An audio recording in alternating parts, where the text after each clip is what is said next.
All right, Treacle. Hello, Governor. Hello, Governor. You got to put your camera on though, so they can all see you. And I'm kind of camera shy at the moment. Put some clothes on first, though. 0.2 seconds flat. Here he is, chat. Here he is. Hello. So the idea is, I should be able to switch between this and this, so you can basically see. I wonder if I can get rid of that bit. There we go. There you go. You got full screen Joken now. Look, he's on my TV in the background. We're just gonna have our back to him and not talk to him. Yeah, we'll just do that. Hey, I want your attention. Oi! No, I'm joking, imagine. I was lurking in your stream today while I was working. I saw you do your little dance when you got raided. Oh, good old Joey. Yeah, that's my Hawaiian dance. I ain't going to do it. Stop putting me on full screen. I'm getting nervous. But I was going to switch between the two. Actually, I could do it if I change fade to cut. I could do it like that when I switch. There you go. So we could do that when you talk. We'll switch to you so people can see you chatting. We could do that. All right. Sounds good to me, sunshine. Zeds knows who Joe is. Now, I was going to say, tell everyone about yourself, but I'm pretty sure that everybody in here knows who you are anyway. Then what got me on your... What? What's the point of being here? Do you sell out? Look, do you sell out there? Well, there you go, chat. Should we get someone else on? Who wants to jump in the call? Who should we get in next? Who wants to sell themselves out online? Muddy's like, I'll jump in for you, don't worry, Joken. Ocean, do you want to take over, mate? I'll send you the ticket. You can come over here and you can do all the work for me. Is that good? Can you do tomorrow's stream as well? Yeah? All right, cool. Thanks. Bye, mate. How much are you paying him, though? I'll pay him with a mod for like a day. There you go, Muddy. You could have mod for an entire day. An entire day, Ocean. Didn't you make him a mod on Mixer briefly as well before you stopped streaming there? You gotta give back to the community, even though if it's like, you know, temp. But yeah, I thought, you know what? I thought I'll make Ocean permanent mod.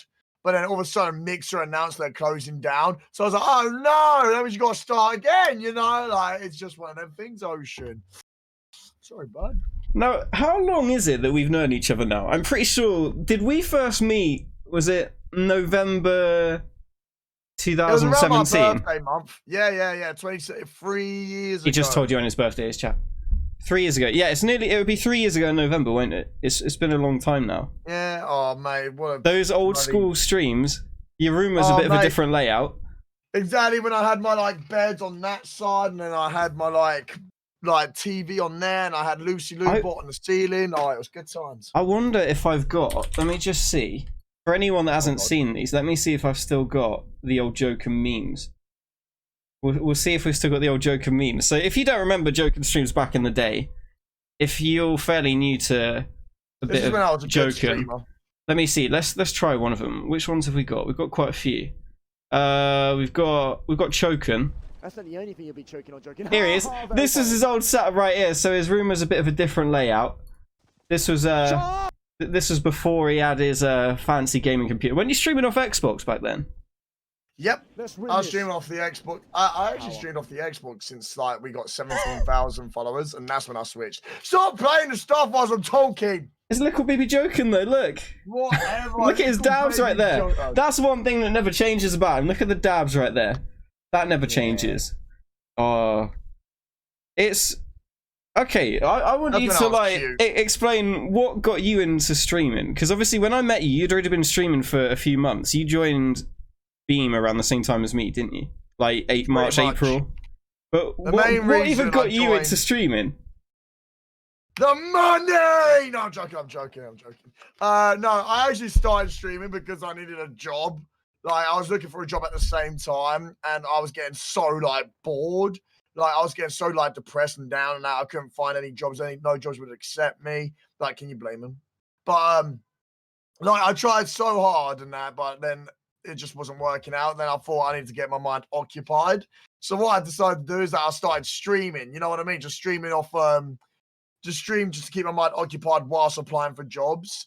And then, and then all of a sudden I saw this community just building up. It was just really like just something to just press, really, just to pretend like I got a job.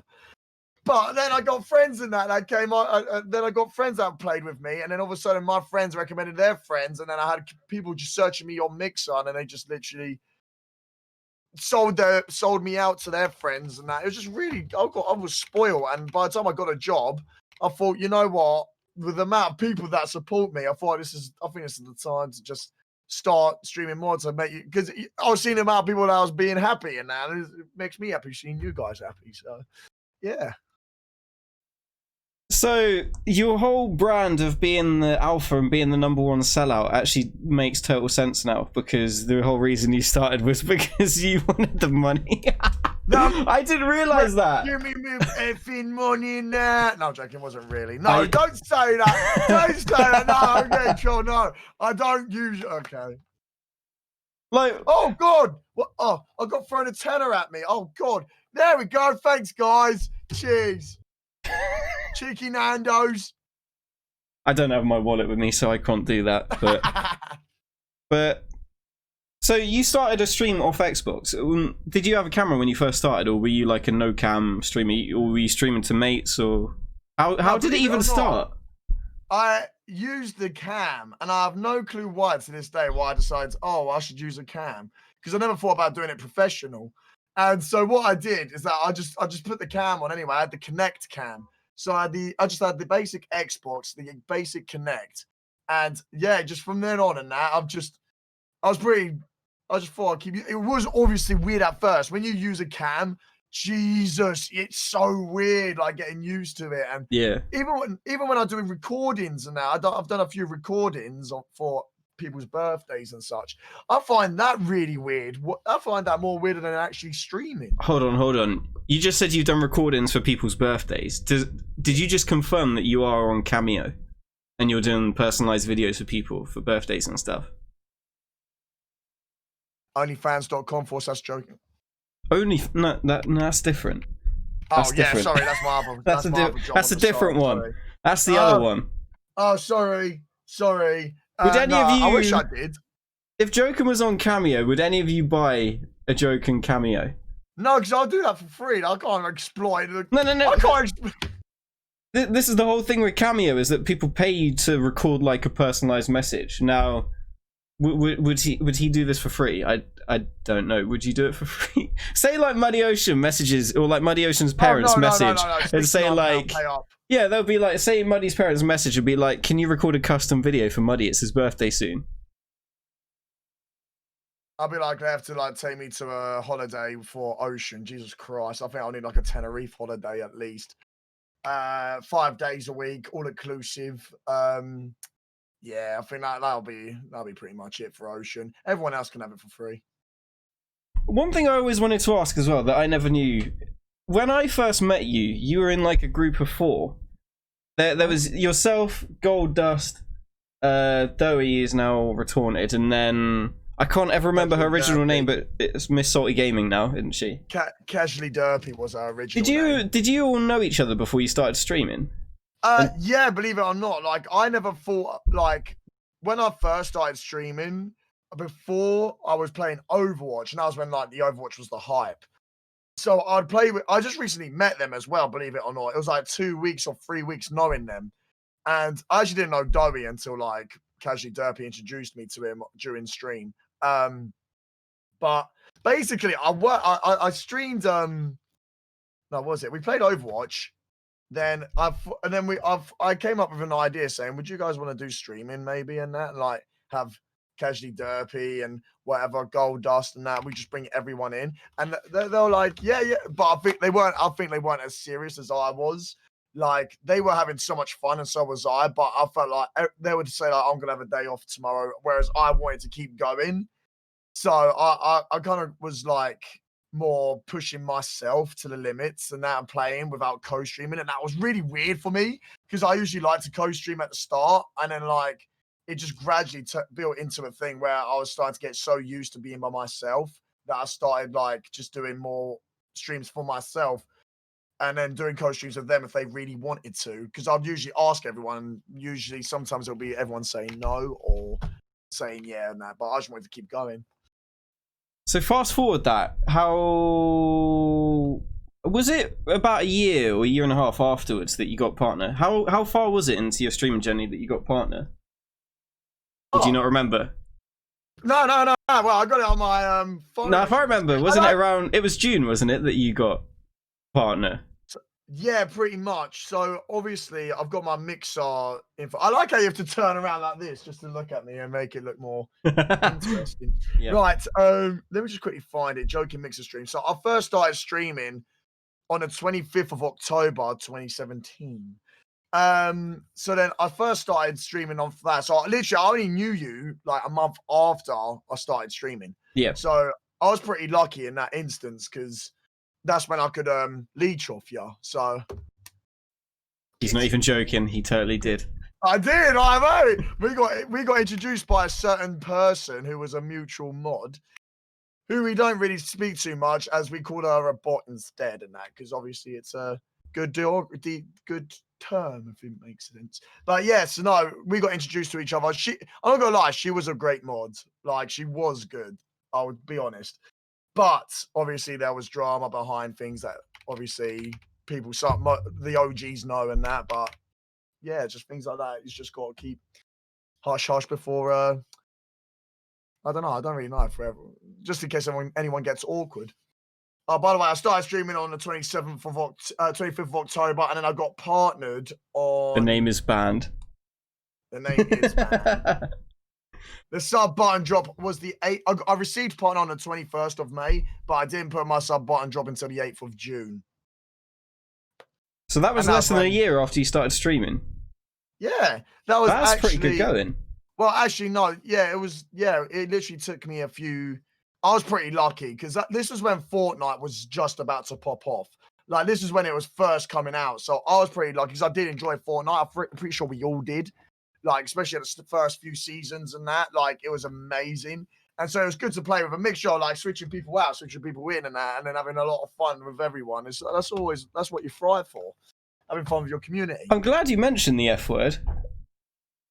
Because you used to play so much Fortnite, and then you kind of started to go off it, and you went more towards GTA and stuff, which I guess is kind of a good fit for your. What are you trying to say? Personality, up, or maybe language? Do you think? I don't know. Maybe... But no, we had a lot of fun on Fortnite. To be fair, we did a few tournaments on stream. I remember Zud's made one into a video. A YouTube vid. Your number one video editor, who you did he ever pay you, Zuds? Zud's here. Did he ever pay you? I don't know if Zuds is here or not. Zuds, don't answer that question if you do lie. But no, we'll wait for him to answer, Wasa. Basically, Fortnite. I felt like I was good at Fortnite, even though I was on default settings. I actually thought I was really good. And then, like, all of a sudden, I'd take, like, a few months break, and then that's when the PCs and Xbox come together. And I was getting domed. I was literally getting sniped from cross map. I was like, you know what, I CBA, and I was getting killed by robots and such. And I was like, yeah, that's me done. I don't want to do Fortnite no more. I think it taken me a little bit longer to get to that point. I think it was when the sharks started jumping out of the water that it was a bit, this is a bit too much now. Yeah, have you played it in the new season yet?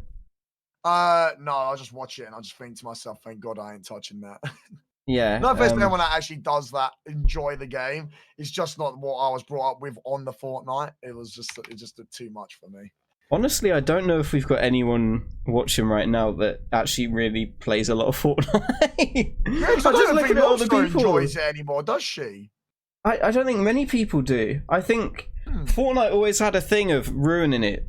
Every season, every update, there was something they would change or ruin, and things like, you remember back in the day with like double pump shotguns, and when they brought in the combat shotgun, and they kept taking out things like the impulse grenades where you could just launch yourself at people. And I actually enjoyed the plunger, believe it or not, where you just like, that was good fun, to be fair. I thought that was funny. Where they added in like the minigun, and there was just like an endless amount of things. And I think Chapter 2 was the point where it really started to go downhill for me with the new map, the lack of vehicles, the lack of weapons where they're taking half of them out. There was a lot that changed. I didn't like the water where you could do dolphin dives and that. I was like, oh no, what is that? What is that? So you didn't like the water. Well, this is a myth that you can bust right now. Can you swim? Yeah, of course I can. Was that one of the questions? Not everyone can. Not everyone can. Oh yeah, no, I was a pretty athletic kid. What sort of sports did you do then? You did, if I remember rightly, did you do badminton? I'm good at badminton, footy. I even done netball. I was well good at netball. There was one time when we had the boys and the girls come together and we played, and I was marking up the captain of the women team, and she hated me so much. She was getting so angry because I was like a little snake going around her just to get the ball and that, like, you know, Careful. like careful. But yeah, no, it was it was really fun. Like I did actually. I only liked games, sports that I was good at, and I was pretty much good at most sports. I don't think I know a sport that I was actually bad at besides bowling. Yeah, to be fair, I'm not good at bowling either. Steph proved that. I can't. Yeah, don't answer lobster. Like literally, lobster, you ruin it. Literally, the first time I went bowling with Steph, she'd never been bowling at a bowling alley in her life. She'd only played Wii Sports bowling, and she trashed me. I've never seen anybody pick up a bowling ball and be so deadly accurate with it and just launch it every single time right down the middle or right where the pins were. The amount of strikes and spares, I was so confused. I could hear lobsters laugh. Yeah, honestly, yeah. No, she would bring me off whilst about to bowl. She's like, what's this strike? And it's just on strike. He's just like, yeah, okay, whatever. We were literally at the bowling alley. I think it was Hollywood Bowl in the O2 in London, and I was so confused about what was going on. But yeah, we haven't been bowling since, but I'm sure we will do one day. Yeah, that's it. Girlfriend points been knocked down a bit. Yeah, that's it. Now, the other thing I was going to chat about, I remember your... Oh, my phone's buzzing. I remember your button drop stream. I remember you got very emotional during that stream, and it was really cool to see like how much Mixer Partnership really meant to you, because I think a lot of people just see it as like a way of earning money or just numbers, whereas it obviously meant a lot to you. I'm not gonna lie, I got a bit of emotion there. No, basically, it was actually, it's because I even said this on stream. Like, I haven't achieved a lot in real life. Like, I haven't got like a big job. I've never had like the big success, you can say, when it comes to life and that. Although I do try my best in that, and but yeah, things like that just wasn't working out in my favor. Like even grades in high school and all that stuff. I tried so I didn't try until the last year, and I did so well then, and I thought D and E was amazing. But then I went into that's why I went into streaming, and I mean I like I said, something like Mixer Partner, where you see so many people try and struggle to get to that. For me, I felt so privileged to have that, and I did feel for those. That's why I wanted to use my platform to help other like up and coming streamers and that, to help them out towards partnership, and it has helped out. It did we did manage to partner a few streamers in that as a community and as a team, and it's really benefited. Just seeing how much it does change lives. And then fast forward like 2 years, and then there's the news that Mixer's getting shut down. Yeah. Which was a weird one, because I think it affected different people differently. I know like yourself and Steph were quite emotional about it, and Princess Court and loads of other people as well. Mine was kind of a different feeling. He was like, yeah, screw me. No, I'm joking. So, well, I don't know about you, but over the past year, so like since March last year, I don't know if you've noticed little things about the platform changing. And what was really weird is me and Steph actually had a conversation like a couple of weeks before the announcement, where we were talking about the state of Mixer and stuff. And I remember saying that I could see them shutting it down in the next few years if things don't drastically change. And it was it was actually a couple of weeks. But what you think. I don't know about you. The things I really noticed is that they started to get less involved with partners. I mean, there's probably some stuff. I don't even know if we can or can't say stuff about the partner. There's a partner Discord server. I don't know if we can or can't say all about that, but there was basically from around that time last year, they started to take away our voices, and we weren't allowed to input as much. And I feel like we weren't offered as many opportunities. And the one thing that really had a big impact on a lot of people is, I think, the feature carousel. So that was a punch in the gut. The thing is, on the Discord, sorry, I don't mean to interrupt you, I'll just quickly say this.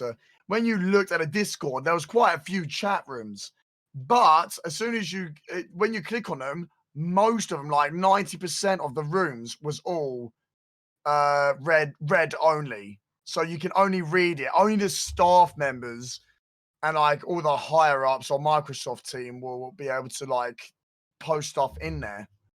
There were some good bits where they would do like weekly like group chats and stuff where everyone can jump in and chuck an opinion in, but it was things like the feature carousel quite annoyed me, because the old system used to be that you could get like an organic feature once a week, and then Mixer could also offer you like scheduled opportunities on there as well. And I remember March of last year was like the last time that I got offered an opportunity that wasn't tied to like an event or something. So they offered me one for the Fortnite World Cup like last summer, but yeah, and it was just little things like that they almost shifted focus to certain creators, which I won't say names or anything, but obviously we know as well they brought in creators as well, like Ninja and stuff. And it was like at some point last year they shifted their focus from people on their platform, like all streamers on their platform and partners, to just a select few that they obviously viewed as people that could get them more exposure and money. And I don't know, it was a weird business move. It was in a way like how I saw it is Microsoft thought they could pay their way to success by buying out big shit rather than them investing. If the old founders like Matt and James, if they were still around, they would know where to put the money, and they didn't put the money to what Microsoft did. They put the money towards views, so they wanted to like pay like obviously for Ninja and Shroud for obviously purposes. I think if they actually invested in their staff more, or staff or partners, or even because we were all succeeding, we was all doing so well, like it was insane. It's like they wanted to just get their names out there. If I'm gonna be honest, it'll be quite cool if they did sign up like Ninja and that was it. Like they thought, you know what, that's the big name, we're just gonna keep that for now whilst proceeding. Because I mean, they didn't have to pay for Shroud, but they did. With what money? You know what I mean? But I actually think they just tried to pay their way to success. But obviously, Mixer, I feel sorry for the staff members mainly, because the staff didn't know what was going on. It was like all the original staff left, so it was like all the new ones just didn't know what to do. It felt really. I felt really bad for them. I think the staff was one key thing that they lost a lot with. Obviously, with Matt and James leaving, a lot of people wouldn't have known this, but Matt and James were like directly involved with partners. So Matt had his own room on the partner Discord where people could go in there and literally ask a question directly to one of the co-founders of the company, which is really cool, because you can't do that on any other platform. You can't get your voice heard by the person at the very, very top. And obviously I know technically Microsoft was at the very top, but it was still, he was like the most influential person within Mixer, and you could ask him this, give him a suggestion. I remember DMing him about something before, and he said it was a good idea and stuff. And you just lost that when they left. But also, one thing that I remember Mixer was well known for was, you know, their social media, where they used to be so active and reply to like everybody's tweets. And and I think they lost that when Stein moved over to Xbox. And I think one bit that we kind of missed is that those specific people leaving were having impacts on different parts of Mixer. They lost the bridge between partners and streamers and the company. They lost the social media aspect of it. They did things like Season 2, where they did Mixer Season 2. It was such a good thing. There were so many cool things. They brought in Embers. and skills and things like that as well. And then they just didn't do anything else after that. It's exactly, that's the thing is, I feel like that's when Microsoft saw that from what I saw sort of thing. It looked to me as like Microsoft saw that market, and obviously, like I said, fought with the money rather than the actual people and community. Look how many lives they've ruined now since that, though. Like, well, they haven't ruined, but they did at the time when they did close down Mixer. But the amount of people that are thriving after Mixer, it's like they were holding us back sometimes, you know? So I felt like Mixer closing down was kind of a good thing for us at the end. After the way it would, we've obviously heard on social media now from like ex-staff members a lot of stuff that apparently went on behind closed doors.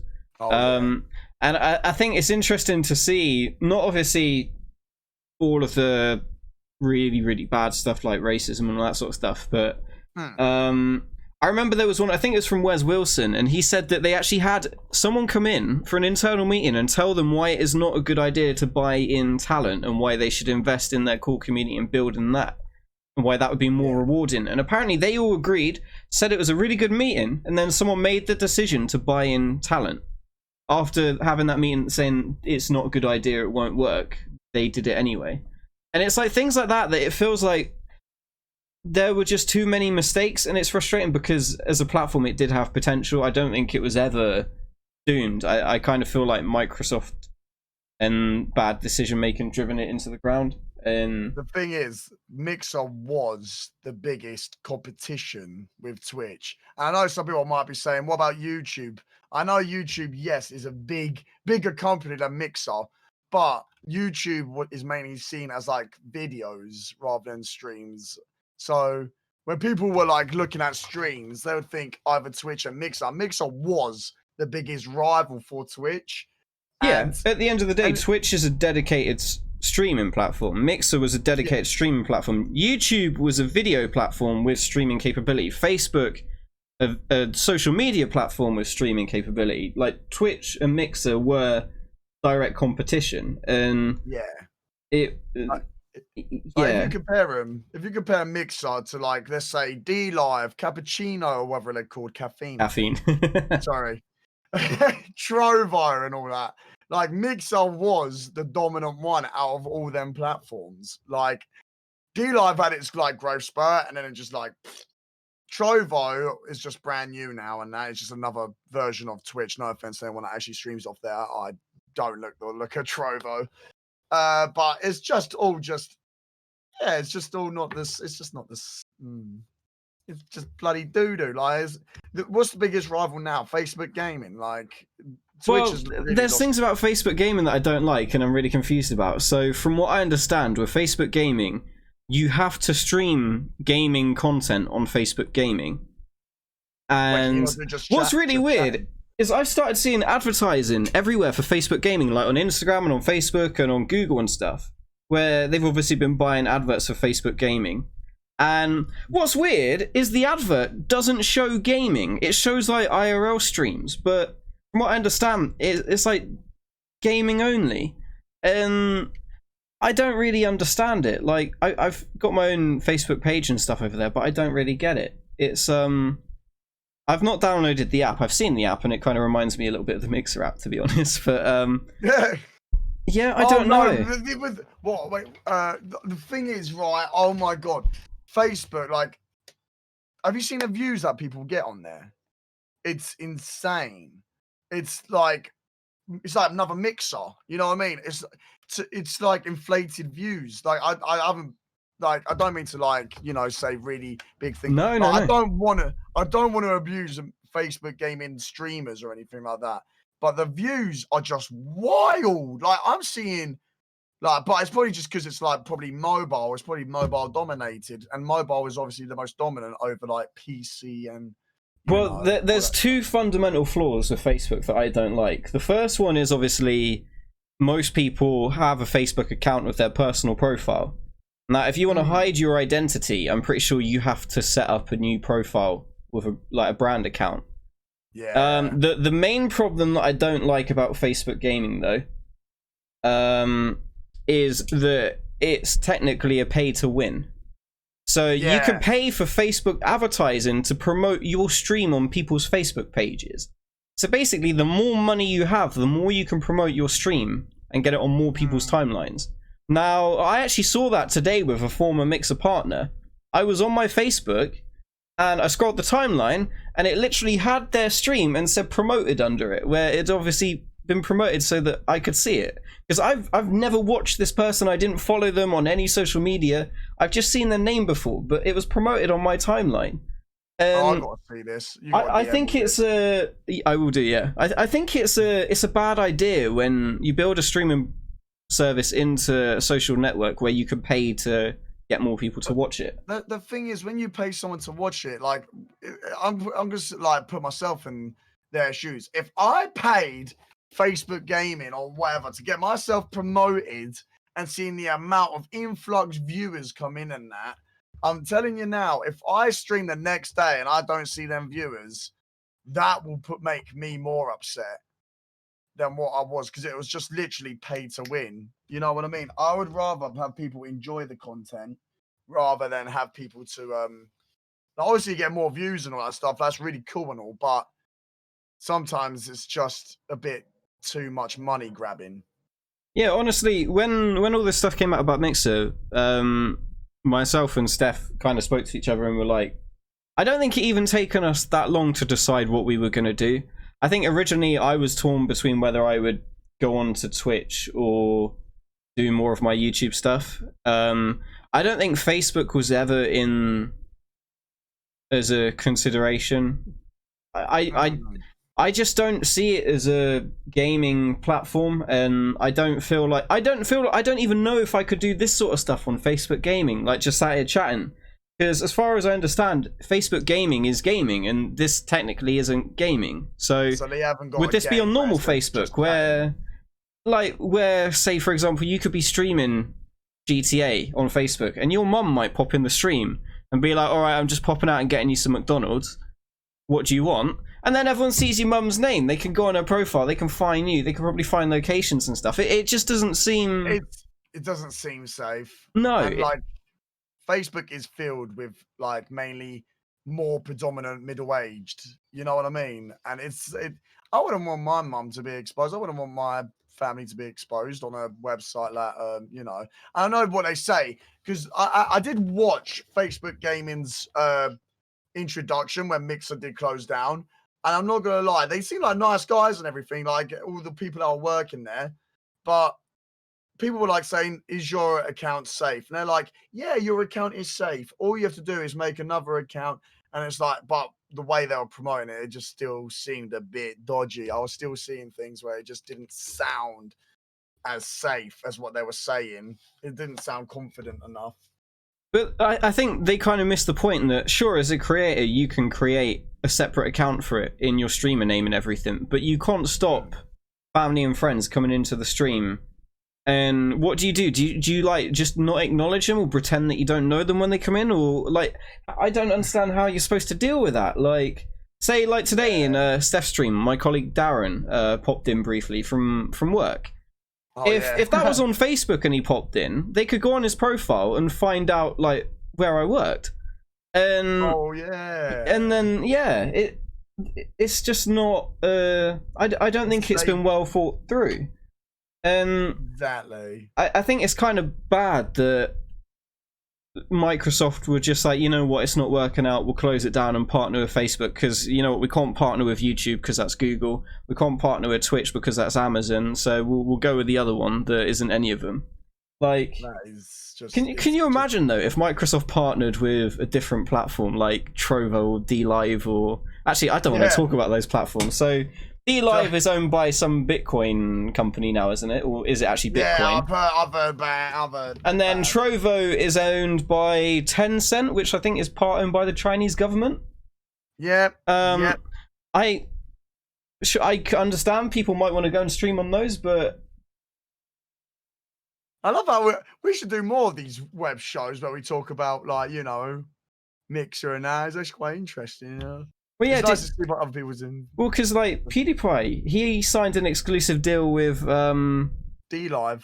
D-Live, didn't he? And that didn't last too long, did it? Exactly. Why couldn't they see that? Oh, that's so annoying. They see the biggest YouTuber go over to the smallest of websites, like streaming platforms.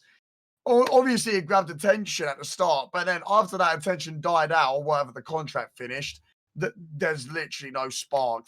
I don't see any D-Live just going. I even checked their Twitter. The highest amount of likes that they've got is like 50 likes and that, and it's just absolutely shocking. I don't think we even need to mention Caffeine. Oh no. Now, have you actually seen Caffeine's website? Yep.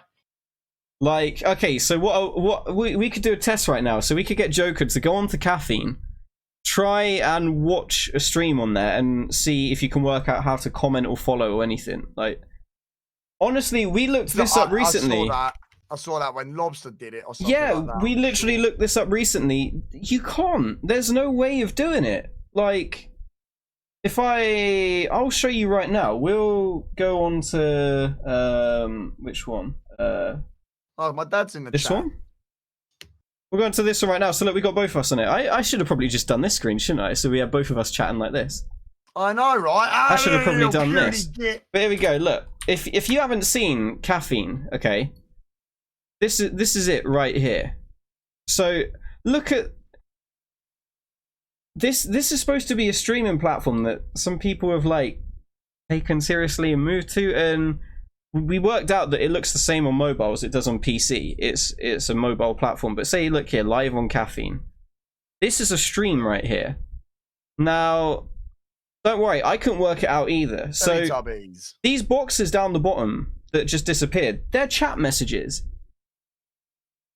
Like, they've got rid of, like, I just don't understand it as a platform. There's like no interface. The chat is random boxes that appear. You're mocking Fox Adams. How could you, Smiler? I'm not mocking this person. No. It's the platform. This person, sure, he's probably a nice guy. Look, you can't see it now. A message popped up. Zuds. A message popped up now. I am in the lobby, but I don't see how this can be considered as an option.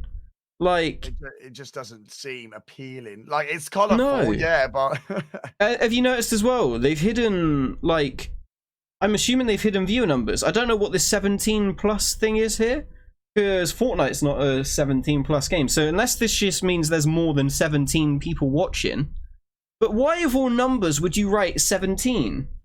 Like, there's nothing. Fangs?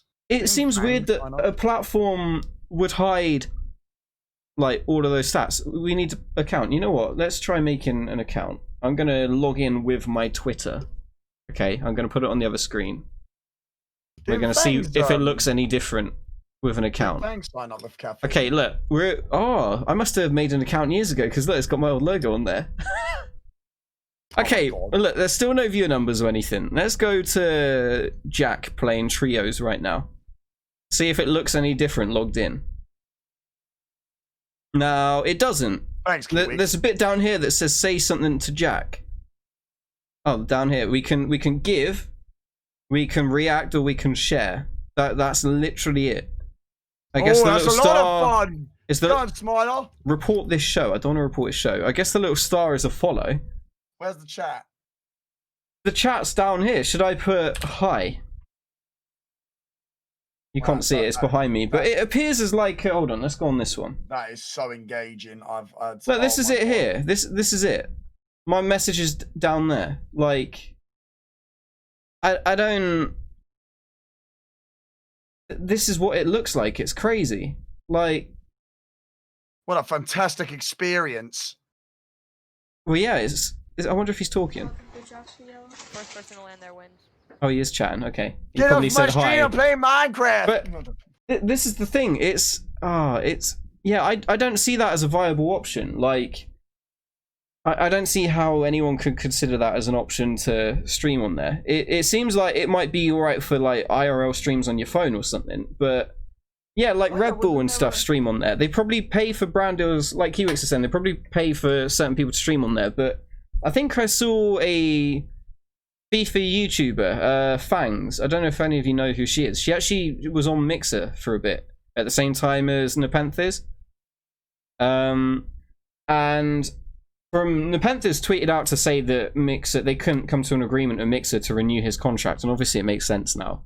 But I think Fangs has actually gone to Caffeine and partnered with Caffeine. But I can't see anyone watching a FIFA YouTuber on Caffeine. Like, I don't even know if they've got an app. Like, isn't there a stream where you can only stream mobile games? I forgot what that streaming is. Trovo is quite a heavy mobile. If you go on Trovo, like the top games are like Call of Duty Mobile and stuff like that. That's a very mobile heavy platform. But I know some Mixer partners and streamers that have gone over to Trovo, and sure, I can see that they probably see it as like a new Beam. It's a small platform, it's up and coming, but I think Beam and Mixer are probably a bit of a lesson that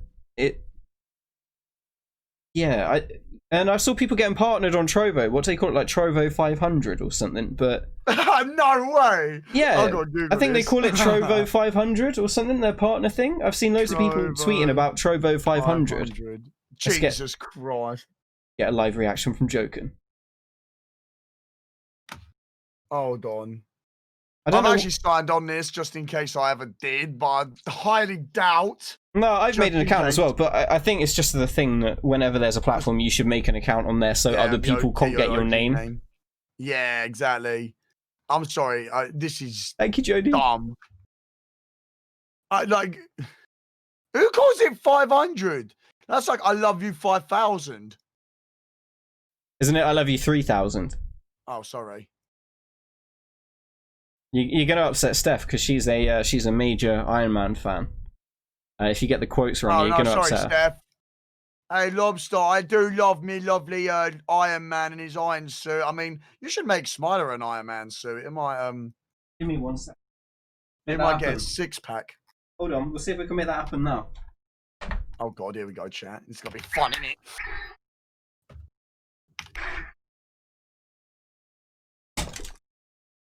I can hear it all going on in the ears, but I can't see you yet.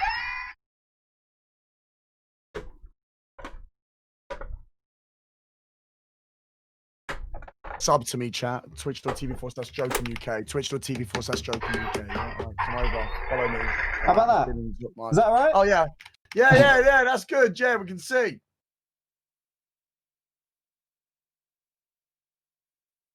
This thing. I can't even get the face off it. Oh my God. There we go. Is that actually Steph's? I don't think he can hear me, can he? By the way, just saying that's not mine, that's Steph's. Sorry. That's not mine, that's Steph's, okay.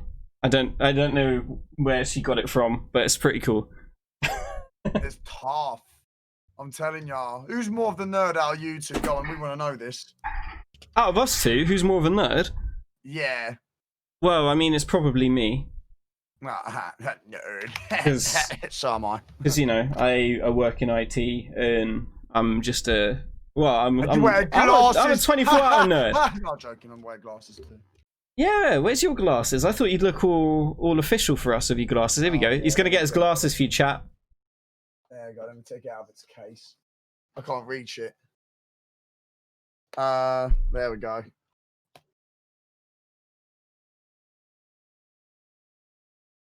That's the wrong pair of glasses. No. Contacts, isn't it? My Ralph Lauren. Contacts. Where's your actual pair of glasses? I don't know how many people have seen you in glasses. But then I look like you. With my hat on. Actually, we'll do a thing right now. We'll do a thing, Joken. I'll go back to the start screen, and then when it appears, you do your little sup thing, yeah? Yeah, but I'm on a delay. I don't know when I'm on it. Well, I'll just say now, and then you do sup, okay? Okay. Right, get the glasses on. Get ready. Okay, I'm ready.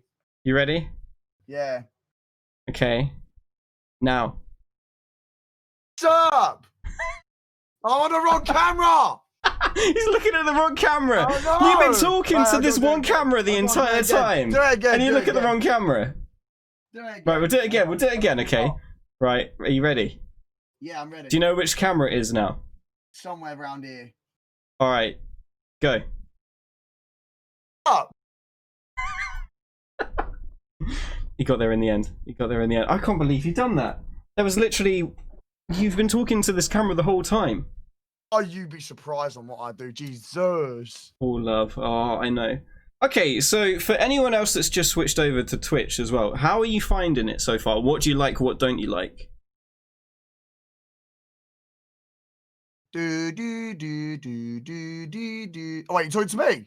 Yeah, yeah, of course, yeah. Oh, I thought you was like everyone in the chat. No, we want to hear how you found the switch to Twitch. If there's anything you like, if there's anything you don't like. Yeah, it was alright. If there's anything you miss about Mixer as well. Yeah, it was good. Yeah, it was. I missed the community, I guess. I miss Queen Eliminator. Come to Twitch, oh Queen. No, I'm joking. There's nothing wrong against people that go to Facebook. But hey, I absolutely love Twitch. There's been so much more you can add. There's so much more you can add towards the actual what's the word I'm looking for? There's so much mechanics you can use for your stream. Like literally, it's actually insane. Like, what's the main thing now? Like your analytics and everything like that. Like honestly, as a streamer, you need that. And Mixer was all scuffed with all that. Like it didn't look right. It didn't look proper.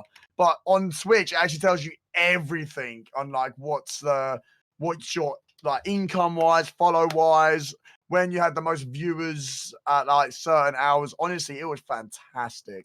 Mixer slacked in that, and it's just more up to date. That's the thing. If Mixer was more up to date, like Twitch is, I know Twitch is like years and years ahead, but this is just simple programming.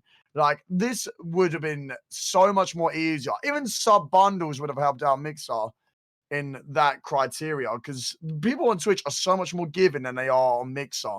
Mixer was a lot tougher to try and help out people. It's all mainly donations and, you know, just get embers and such. Subs and that were very rare, whereas on Twitch, subs are insane. Like the amount of love and support that everyone gives because of the sub bundles is insane. Like, and I cannot thank you guys enough. Jesus. Do you miss Sparks though, and selling out over Sparks? Because I know your mixplay, you used to have, I don't know who remembers, but his old mixplay used to actually have interactive stuff on there, and then he resorted to changing it to just all spark drop buttons. Yeah, I'm not gonna lie, it was that's when everyone became a sellout, I felt like, and I'm not gonna lie, I was one of them. Like that was when income would have really helped out here, because Spark, this is where I felt like I feel like I should have done it for a few months and that was it, and then stop it rather than continue this for so long.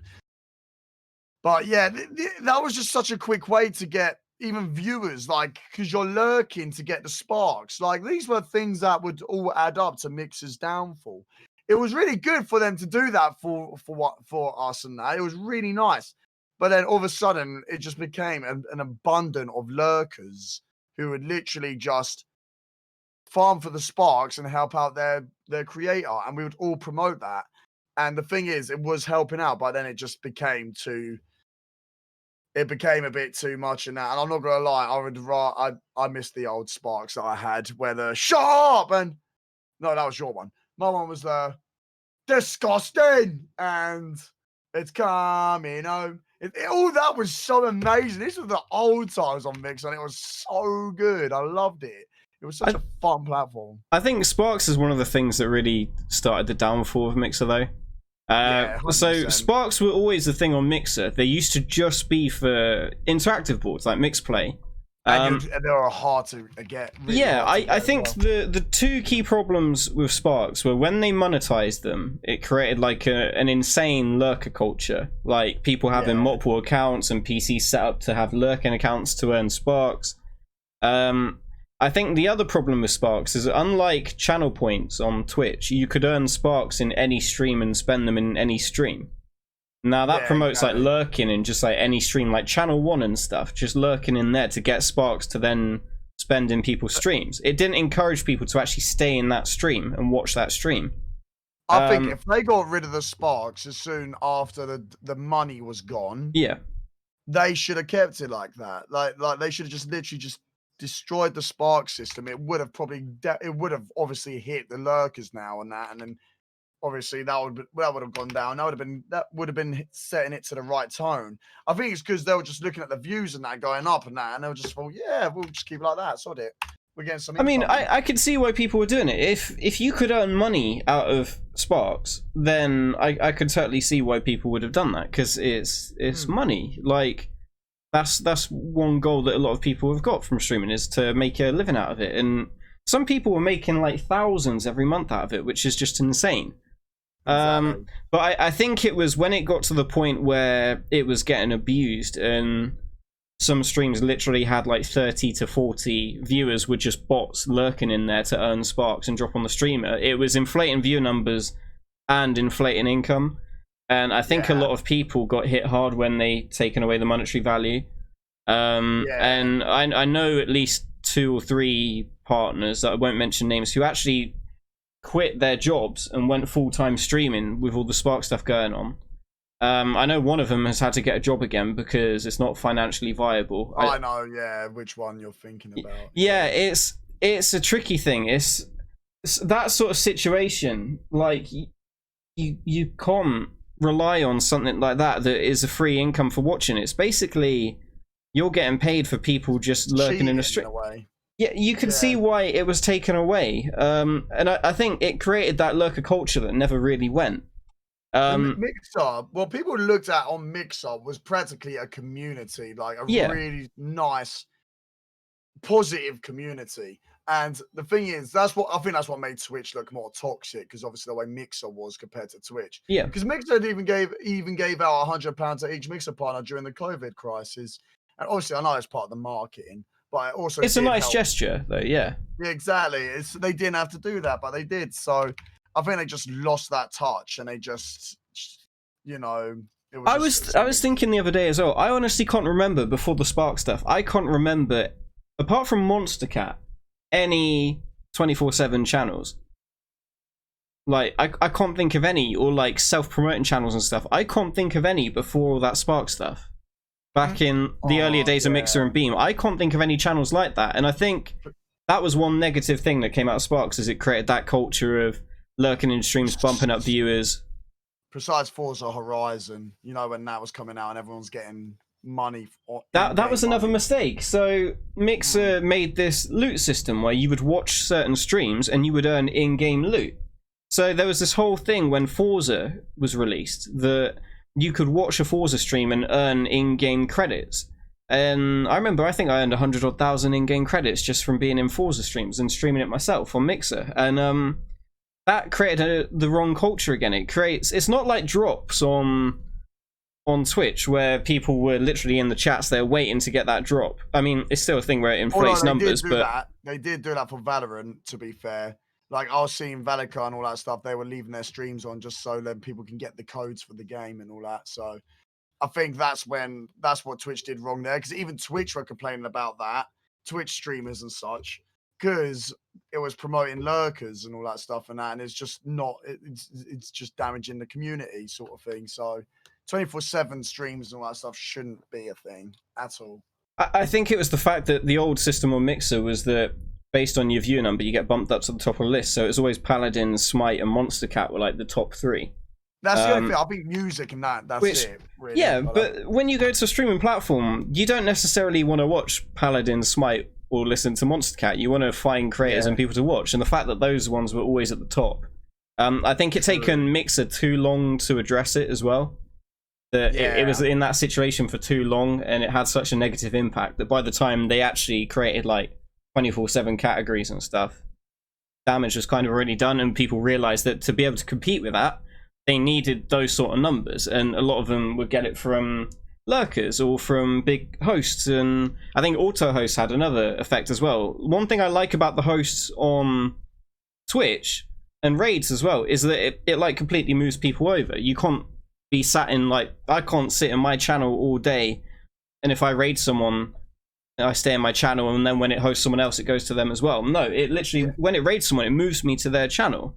And I think it gets rid of part of that lurker culture for hosts and stuff as well. That's one positive thing I think Twitch have done. That's true.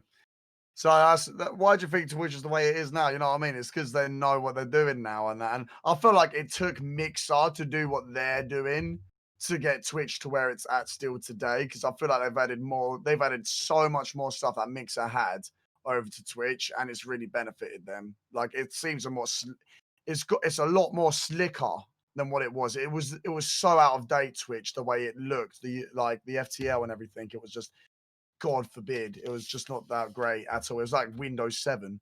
But after that, Twitch has smashed it now. Like, just look at the way it is now, and that it's just they learn, you know what I mean? Whereas Mixer, they never learned. They just went with what they wanted to do and get them more money, you know? But now, I've got an important question that I think everybody in this chat wants to know right now.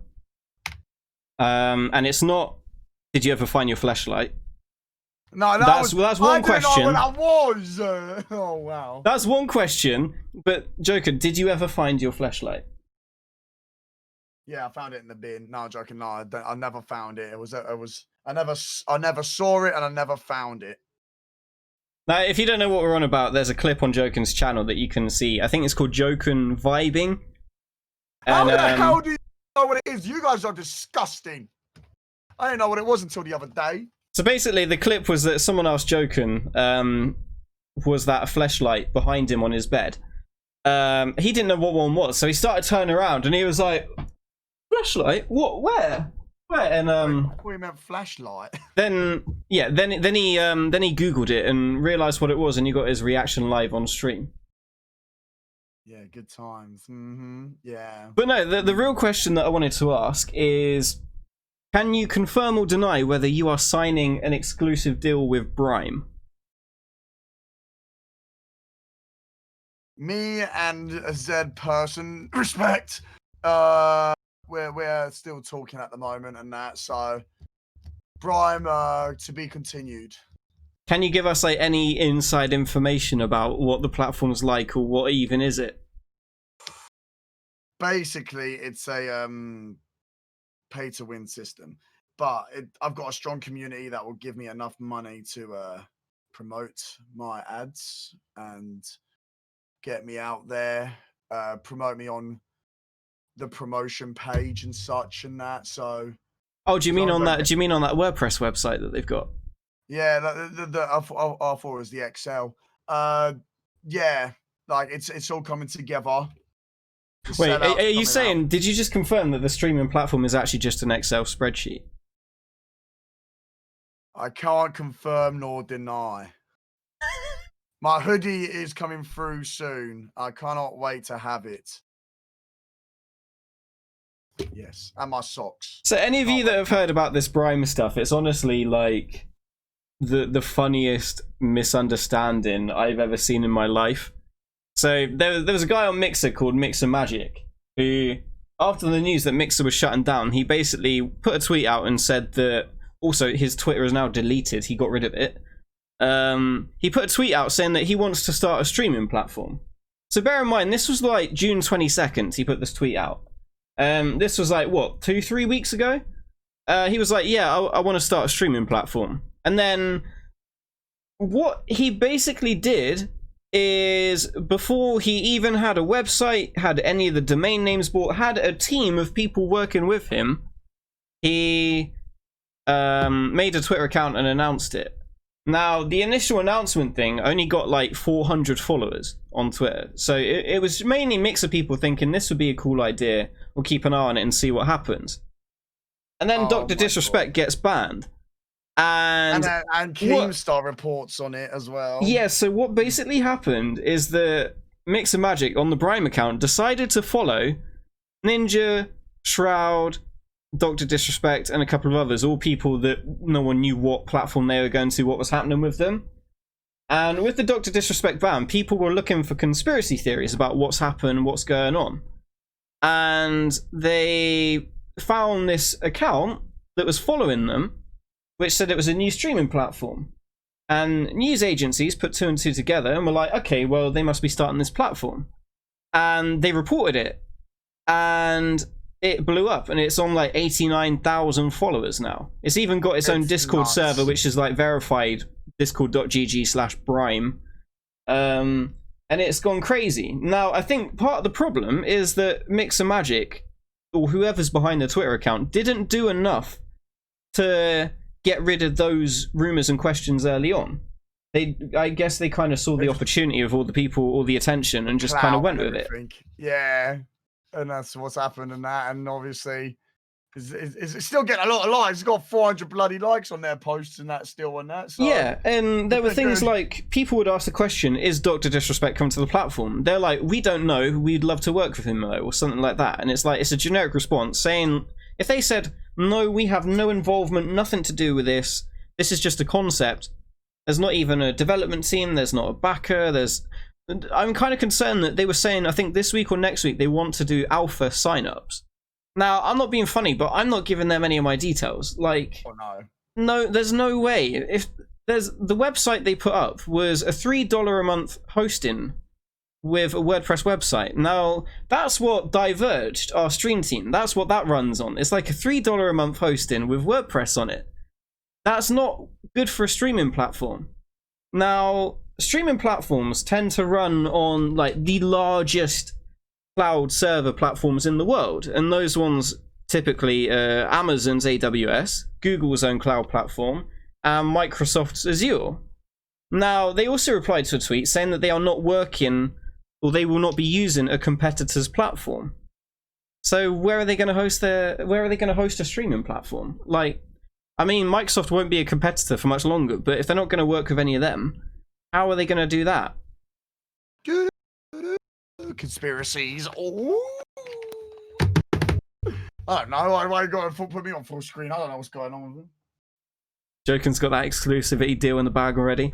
But like they've said as well that they want to launch by the end of this year, and I don't know what they expect to launch. And even if they got a financial backer that given them $50,000 and they employed like a team of like 10 developers, there's no way they would have a working platform in that time. Like, it's going to need so much more money. I don't think he probably realized when he had the idea that for a streaming platform, they're all like, they don't make profits. Like, YouTube is one of the, like, is a massive loss-making company. They don't make profit, but it's just valuable because of how far-reaching it is, how many people watch videos and stuff on there. It's good for advertising. It's valuable to Google for that. Twitch, I think there's just been a lot more websites going on right now because Twitch hasn't got a really main competitor anymore. You know what I mean? And every platform wants to be their main competitor. So I feel like everyone's just jumping the gun, rushing it, and then seeing if they can. Honestly, I think that was one of the best things that came out of Mixer, is that when Mixer was like first on the scene and it got a lot of attention, it had a lot of features that Twitch didn't. It had the low latency, it had cool things in Mixplay and stuff like that. And the problem is, Mixer didn't really bring out many new features. They started to bring out features that Twitch already had and what stuff they didn't have. Now, what Twitch did in the time that it took Mixer to do clips for all, which they didn't really do properly anyway, and also Embers and gifted subs, which Twitch already had, is Twitch introduced low latency, which is really good, and it's only like a few seconds, it's barely anything. They've also got loads of extensions now where you can add on extensions for literally all sorts of stuff on your stream, which is probably more than Mixplay could ever do anyway. And they've got bits, they've got bulk gifted sub, they've got everything Mixer had and more. And I think it's just frustrating that Mixer shutting down means that there's not really another competitor to force Twitch to innovate and do new things as well. I think that was the best thing that came out of Mixer, is that they were forcing Twitch to be better. And the problem is that Mixer stopped doing that, and yeah, it may be a bad thing for streaming, but we'll see, won't we? Is it? Yeah, I'm not gonna lie, it is really upsetting because like since the founders left and the main staff left, and that's when Mixer just literally just because the new people I felt like came in and they didn't know what the main goal was for Mixer. It was like they were just chucked in the deep end. Here's your desk, just do your work. That's what it looked like and it seemed like. and it was like there was no passion for the platform anymore. You know what I mean? It was just not. Yeah. Oh, we could certainly bring back MySpace and Bebo into streaming platforms. Imagine. Oh, imagine MSN and everything. Let's go. Oh, MSN Messenger. Instead of like the Ember pop-ups on screen, you could get the old style like nudge where it like knocks on the screen and stuff like that. Oh my god! Can you so imagine? Annoying. You could like redeem points, and you could do that old nudge thing where it like shakes the whole screen. Oh, it has that Most annoying thing laughing ever. girl on that does the Yeah. on the floor, just like laughing her face off. Oh my god, that would be a good one for lobsters. Oh my god, lobster, your would be so good if you could get that girl one that does her laughing on the floor and everything. Oh my god, and just add your laugh into it instead. Just cut that audio and put yours in it. That'd be perfect. You can tell that this man spent a lot of time on MSN Messenger when he got back from school. Oh man, it was all about them lovely ladies on Habbo Hotel. Oh yeah, I love Habbo Hotel. Better than Club Penguin. Here's a question: What is the first game you remember that you really enjoyed playing? Like first console you had, or first thing that really got you into gaming? Because I know you're like quite a competitive gamer, but like, yeah. what was it that really got you into it? I remember mine was Sega, and I remember I had the old Sega Mega Drive, and there were just games like there was all the Disney ones on there, like Aladdin and Toy Story, but then there was Sonic and things like that as well, and I remember loving those. But what was yours? It was the Nintendo. I forgot which Nintendo it was though. Where you Was it the GameCube? No. It was before that. It was let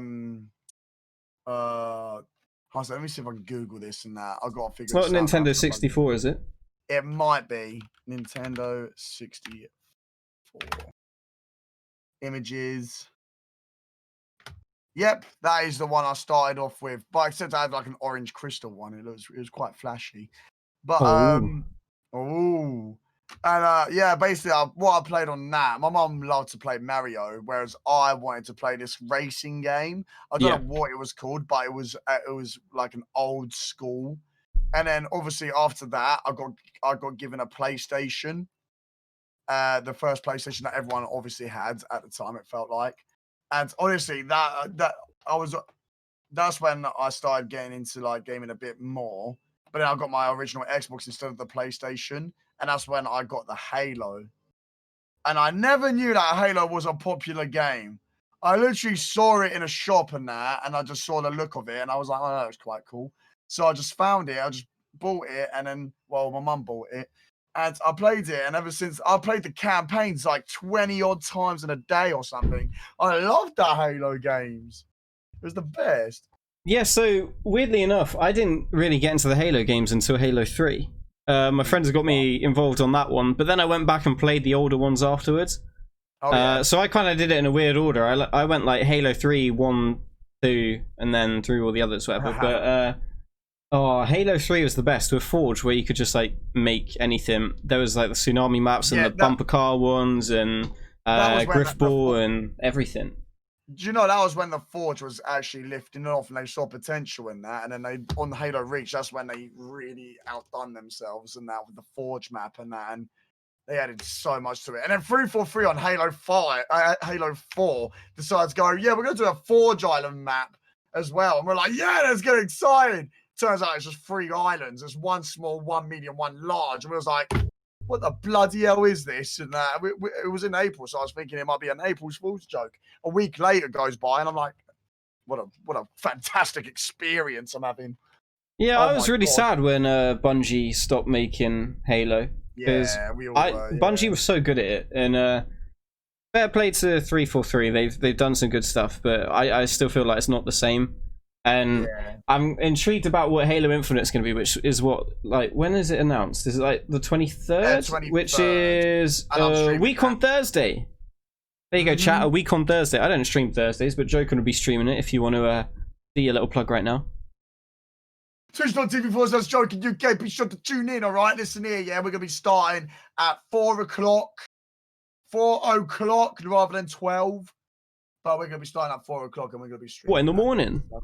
No, in the afternoon. In the afternoon! I heard he's doing a 24-hour stream, chat. He's going to start at 4 a.m. No, one day and finish 4 a.m. the next day. They're killers. 24-hour streams are killers. 100%. So you've done two 24-hour streams since you started streaming. I've still not done one. I think my longest stream was like 12 hours. But how would you explain how you felt before the 24-hour stream and after the 24-hour stream? Well, when I first did it on my when I did a co-stream with the 24-hour charity stream for Casually Derpies, Doeys, and Gold Dust. We did a 24-hour stream together. I think Gold Dust bailed out like about 18, 17 hours in. But then us three carried on. But then Doeys, because Mixer was having issues, so co-streams was breaking and that. So Doey decided to just up out and that, and just he left like an hour later. So it was just me and Derpy. And we started to play two different games instead. But that was the hardest 24-hour stream I could do. Because I was just like, when you do a co-stream, it's like someone else talks and then they do all the work and then you get a bit tired because you're not doing anything and you're just keeping quiet because you don't want to over-talk anyone.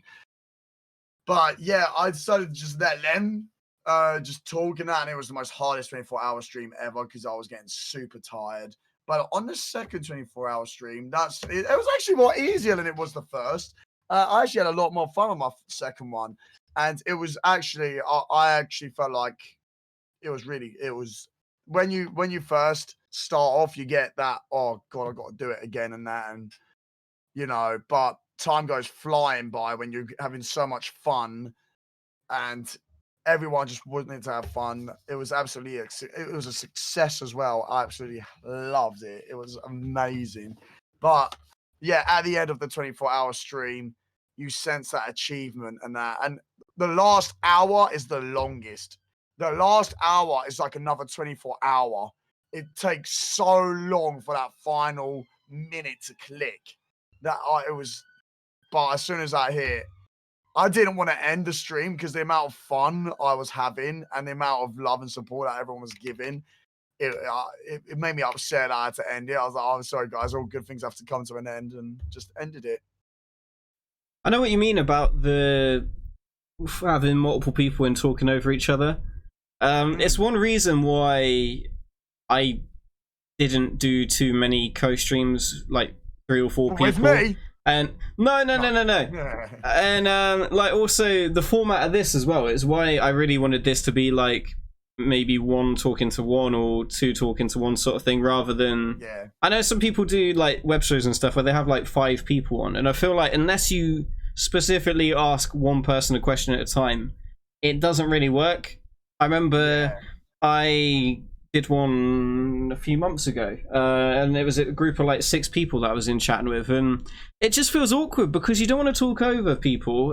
You want to say something, but you just sit there you sit there like waiting to say something, and you're like, okay, we'll just see if there's a bit where everyone stops talking and I'll say something, and then there's not, and it's like, well, should I just speak up? And then someone else starts talking, and you're like, well, I'm gonna forget what I wanted to say in the first place. And I think that's why the podcasters that are live right now, we're getting the exclusive streamers on, they do so well because they know when to respect another person. Like, they should always respect the host. And if I was in a group chat with you, like, say if we added like Lobster, Sassy Kitten, you know, Solo Q Joker, I would, after saying my thing, I would go quiet and that, and I'll just wait until you start talking next. Yeah, I know what you mean. Like, it's I think when it's too many people, it's a bit awkward. And yeah, exactly. Like Boo's saying, the host is supposed to control the guests, and if you don't have a host that literally asks specific people questions, it kind of turns into a bit of carnage. Smilar. You gotta be like, shut up, you! I'm the host. I'm gonna ask this person the question, and you share it because I'm about to ask you in about 20 minutes' time how much of a douchebag you are. So I was thinking about Solo Q Joker. He's gonna have a go at me after this for asking him certain questions. Should we go on to questions that have been asked on Twitter, then we'll go on to ones that people ask in the chat as well. So I know you're not going to like some of these questions that are asked. We'll put the camera on you so we can see your reaction. So I'll go through some of the good questions to start with. Okay. So there's one from T Racer. She's in the chat at the moment, actually, I think, who said, "Who was the first content creator friend that you made?" doesn't have to be a current friend, which I think I probably know the answer to them, because it's probably going to be like Doey, Miss Salty, and Yeah, it was the stream team. We called it the Dream Team. Someone oh, said I Dream, remember not that. Dream. You were called the It's Dream 3 Team, weren't years. you? Yeah, it's been 3 bloody years and we haven't like made a comeback yet. There's been no reunion yet to their Dream Team. I see Doey about a bit, but I don't really see Gold Dust and Miss Salty at the moment. Sometimes pops in my stream and he says like how proud he is and that, but he's very hard on himself. He's like, when he doesn't get enough viewers, he's very defeated, because he feels like I don't mean to like say anything like towards me or like, but I think he like probably looks at me and what he could have got if he kept on going. So he kind of gives up, but then he then gets his encouragement back up and then starts doing it again. And I keep on telling him, stop giving up, keep going forward. You'll be the best. And he's a great content creator. He's a really nice guy, and he's so meme-like. I love his memes. And I think like he's just a bit hard on himself when he does bad on a day, because everyone gets those days, even weeks. You know what I mean? But yeah. Sorry, that was a different. I'm sorry, by the way, Tay. I just saw the chat. I'm so sorry. I'm so sorry. What was I going to say? Yeah, I think that's the hardest bit about streaming and content creation and stuff, is comparing yourself to others. Because you could see other people doing really well, and it like makes you question if there's anything you're doing wrong, or how are they doing so well, and if you're not doing as well. And I think that's one of the hardest bits, realizing that your content is different to everyone else's. You're on your own streaming content creation journey and stuff, and I think that's one bit that a lot of people struggle with. And I think more recently as well, with the whole switch to Twitch as well, some people have switched over and kind of taken off and done really well. Some people it's a bit more of a grind, but everyone's at their own pace, and I think that's the tricky part of it. That is, to be fair, I feel like that's the fun part of it, is because it's because someone could be doing better than you, like, and obviously you're putting in more work, but you never know. There might be a time where, like, let's say someone raided you or something like that, and you would be able to maintain them viewers because they like you, you know, and all of a sudden you'll be doing better than that person. But I'm not trying to say it's a competition. All I'm saying is that if you keep on working hard, things will come through. Like, it's just, so it takes longer for others than that. It's just it all means it is down to you. You gotta do what you've got to do to get your content out there and have fun. You know what I mean? The one thing you've always got to do is have fun. That's the most. You're always going to compare yourself. That's always going to be a thing. But don't be hard on yourself. That's all I'm going to say. Like, I'm not going to lie, I compare myself to Smilar sometimes. I'm like, how is this git going to get over 200 viewers and I'm like here on my 3 viewers? Not joking. No, but I have seen like people like I see Lobster doing absolutely brilliant on Twitch. I see Princess Cool. I have no clue how Princess Cool didn't get Twitch partnered.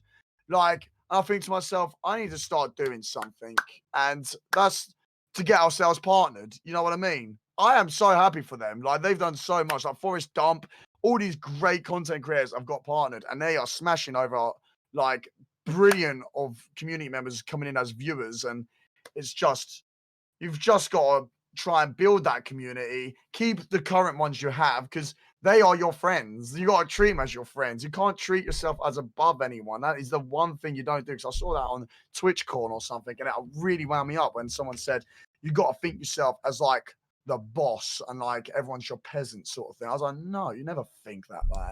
You got to have fun with your friends. Like, everyone's got a life, and they're deciding to spend their time with you. What makes you better? I think one of the things that I've seen as well is you've seen a lot of people as part of the switchover streaming a lot more, trying to put in more time and work and stuff to build back up. But as a result of that, you've also seen a lot of people say that, oh, I've not seen certain people around as much. And there's a lot of people that I've seen post things like, after switching platform, you know who your real friends are and stuff like that. But I think it's a difficult situation. I don't think it's the right time to sort of say stuff like that, because everybody's going through like a massive change of a completely different platform. And I kind of want to say this. That really bugged me. Like, I did not like the way that was said, because I did. It see that isn't from one person screenshots. that said it though. It is multiple people. Yeah, But I know the one exactly, you and- mean, but there's multiple people that have said it, and it's frustrating to see because it's almost like they don't. Obviously, they know what's going on, but I don't think they realize how much it's affecting people and Yeah. how a lot of people's primary focus is to try and salvage as much of their old community as they can and get in a good position on a new platform as quickly as they can. Because a lot of people, it's their income, it's their livelihood, it's their job. Mhm. And Now, I'm not gonna lie, some people don't want to go to Facebook because they're not going for, you know, they want to support you, but it's the platform that holds that back. I wouldn't trust myself on Facebook. I don't want to have a Facebook account. I don't want to, like, it's not like saying I don't want to support you. I just can't support you because I can't bring myself to make an account so then people can see me watching streams and invade my personal privacy. And I know they're going to be saying, oh, yeah, but Facebook's got these other things to counter it. I still don't believe it. I don't want to, and I refuse to. And I don't mean to sound like an ass, but I just don't want to obviously express my I don't want to be on a Facebook gaming. I really don't. It's just nothing. I think there's that problem of a lot of people think the Trust. only way you can support them is by being in their stream all the time. And Mm. I'm not gonna lie, as much as there's some streamers out there I think are really cool and I wish them all the best and stuff, I don't think I would make a Facebook gaming account and spend time on there to support them in that way. You can support people in other ways. You can like and retweet posts on social media or reply to them, engage with them on Discord servers and stuff. Support isn't just watching a stream. It's not just watching a stream, and I think it's awful that some people feel that where you move platform, you lose a lot of people watching the stream. That's okay, and you can build that back up, and you can replace those people in the stream, but it doesn't mean that those people won't be supporting you elsewhere. Exactly.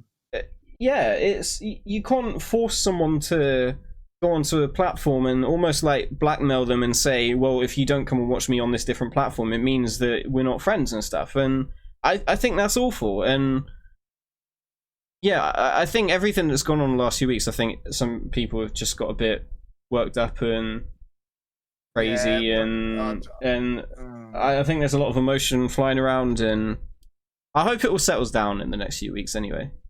Yeah, it's true. It's just one of them things that everyone's just still getting settled in, like you said. So you just gotta wait for real to. Hey, we've got another question though. So Dr. Not As Evil asked a question for you and said, where do you get all your energy? I have no clue. I don't even drink coffee in the morning sometimes. I've been recently moving over to teas instead of coffees. Believe it or not, right now, the only drink I've had is one Powerade. And I have, G Fuel. Yeah, of course, G Fuel. No, I haven't used any G Fuel today. I've literally had nothing. I had no clue. I just feel like I'm an hyperactive person. Like, you see me IRL and I do the same thing. I'm just like non-stop shut up. Can confirm he is the same IRL. What sort of tea are you drinking then? We got some hardcore tea drinkers in the chat. What sort of tea is a Joken cup of tea? Mad at me. PG tips. But I want Yorkshire tea. Yorkshire tea is amazing. No, I love PG more. I'm sorry. I don't know if Steph's still in the chat right now, but I know that Steph's favourite type of tea is not any of those. It's just like the Tesco everyday tea bags. Oh yeah, I remember I was saying that on stream, and she was having a right laugh with it. She was like, "I don't know, like, you don't have your high brands and that." Well, listen here, Tesco teas are the best. I was like, "Oh my god, I love you, Steph. You're funny."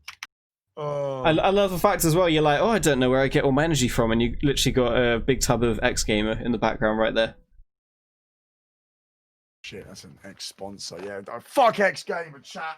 No, you see this, Steph? This is for you, Steph. Right? You see that bin? I don't think you can see it. Can you see it? What's in there? There's a Yazoo, there's a Mountain Dew.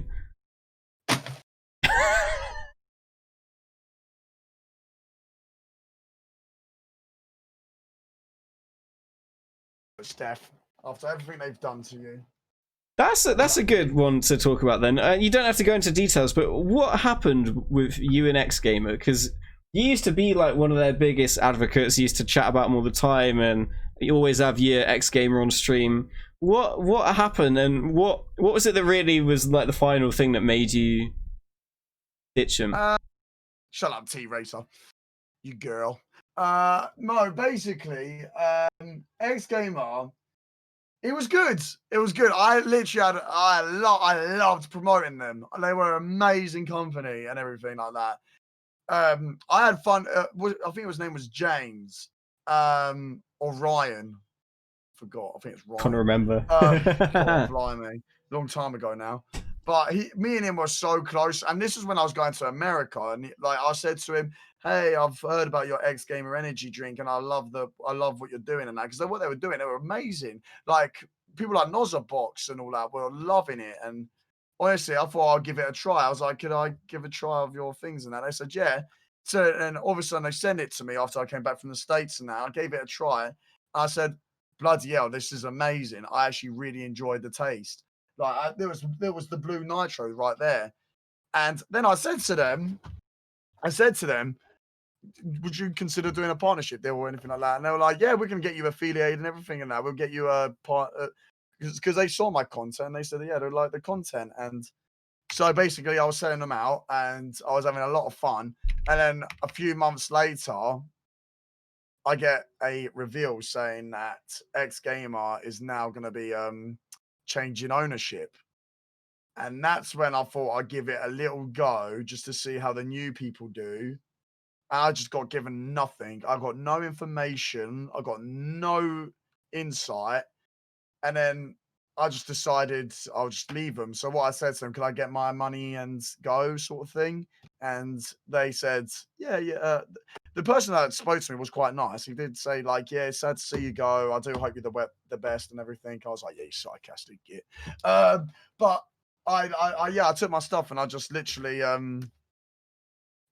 took my stuff and then I just left. So I was just they did take a bit of time trying to get my money back, but it was only like a few days, to be fair. Whereas Lobster, on the other hand, I've heard different. So X Gamer, listen here, yeah. The new owners, you all better start bucking up because you got good products, but you're slacking in supporting your talents. Now, have you considered partnering with another energy drink company? The thing is, because I'm with DK, I can't be with any other energy drink companies or anything like that.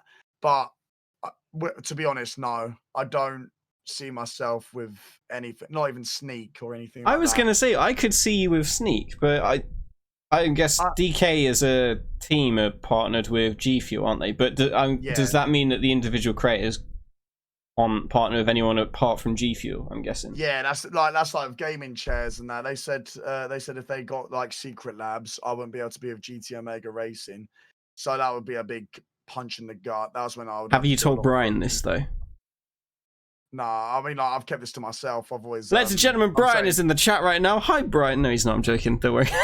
Oh, Brian, work Secret Labs. Not joking. No, but I think I would have to have a long, hard thought of what I would want to do, because it would be a very struggle to either leave DK or leave GT Omega Racing, because those are two very big decisions.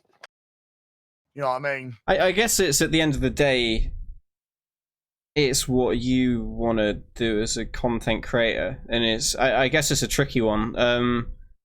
I think I've probably shied away from being involved, but like that heavily involved in teams or brands or stuff. I think one thing that I like about Stealth, who do the headsets, is that they're like super nice and flexible and easy to work with, and literally if we need anything, we just message them and let them know. And I think they're the only brands that I've ever worked with that are like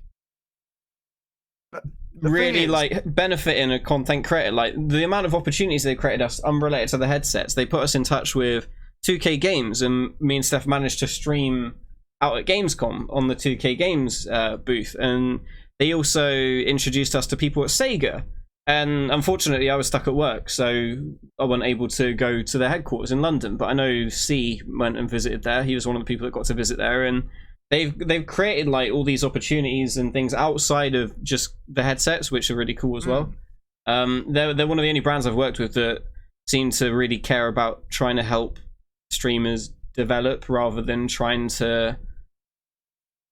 I guess a lot of them, they give you the affiliate codes and stuff because they want to make something out of it as well. I think Stealth are seeing it a bit differently. We don't have any codes or anything with Stealth, and they've basically, it's more of a we'll give you headsets and stuff, and you can like use them on stream and show them off. But we want to help you grow as a creator because it will help us as well. But yeah, I just need to answer Tarchi's question right now because he's saying like basically I can't be with sponsors because of DK. No, that's not what I mean. I can't like. If DK signs a contract with like a DK team or like any stream team, if they signed a contract with a Z company such as G Fuel or X Game or anything like that, even Secret Labs or GT Omega, you can't be with another brand because that's the stream team. You know what I mean?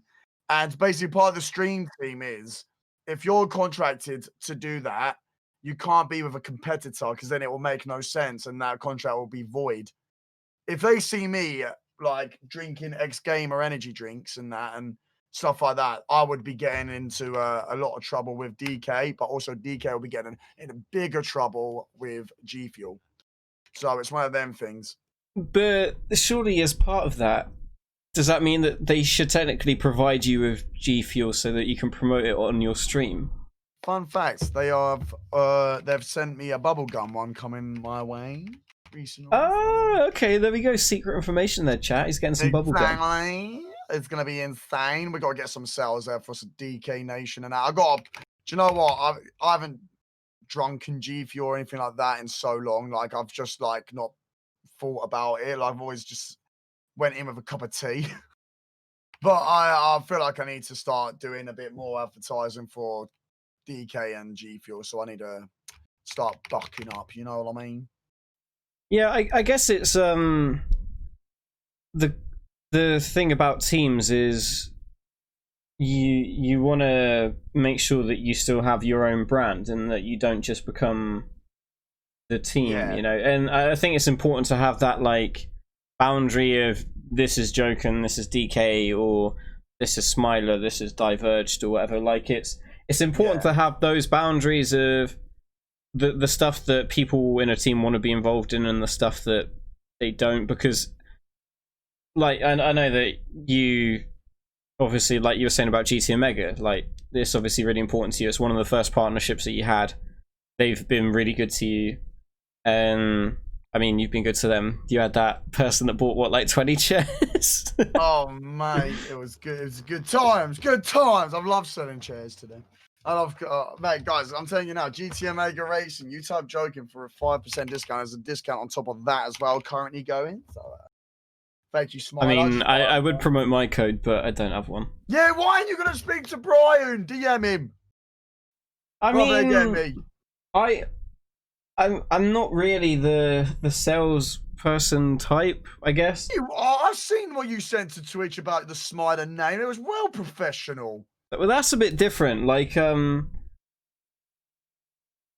like the way for my gamer goo. Okay, so chairs are a lot harder to sell because they're so expensive. They're a lot harder to sell. Like, to convince someone to buy a chair with your code when they could use anyone else's code as well, it's tricky. Like, Gamergoo is obviously like the latest company that I partnered with. They've been really good. So when they reached out to me, they offered incentives like obviously I've got my own code, but also they give me packs to give away each month as well.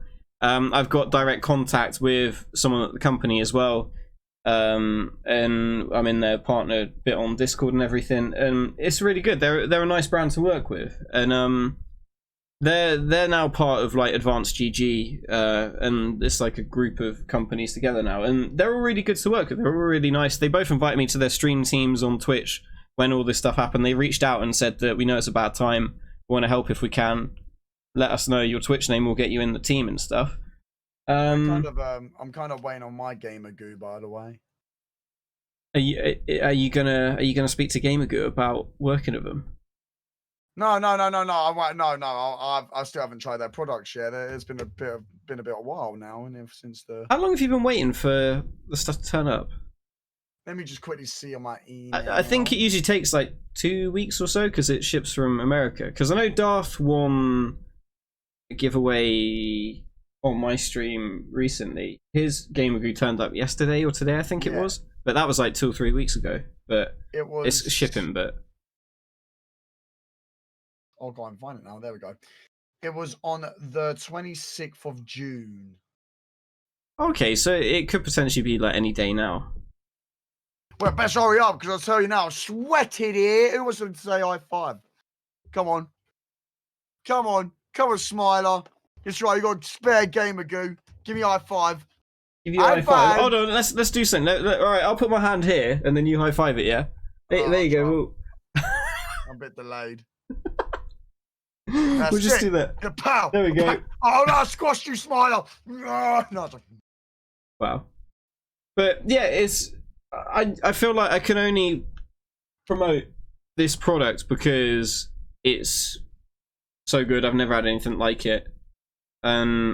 It's not expensive. Like, can we get set outs in the chat? The chairs, although it's probably not expensive compared to other brands, it's still a gaming chair and they're still like 200 quid. Hey, but it's good though. Like you're like what you're saying about the Gamergoo. That's like the X Gamer and that. Like it's small.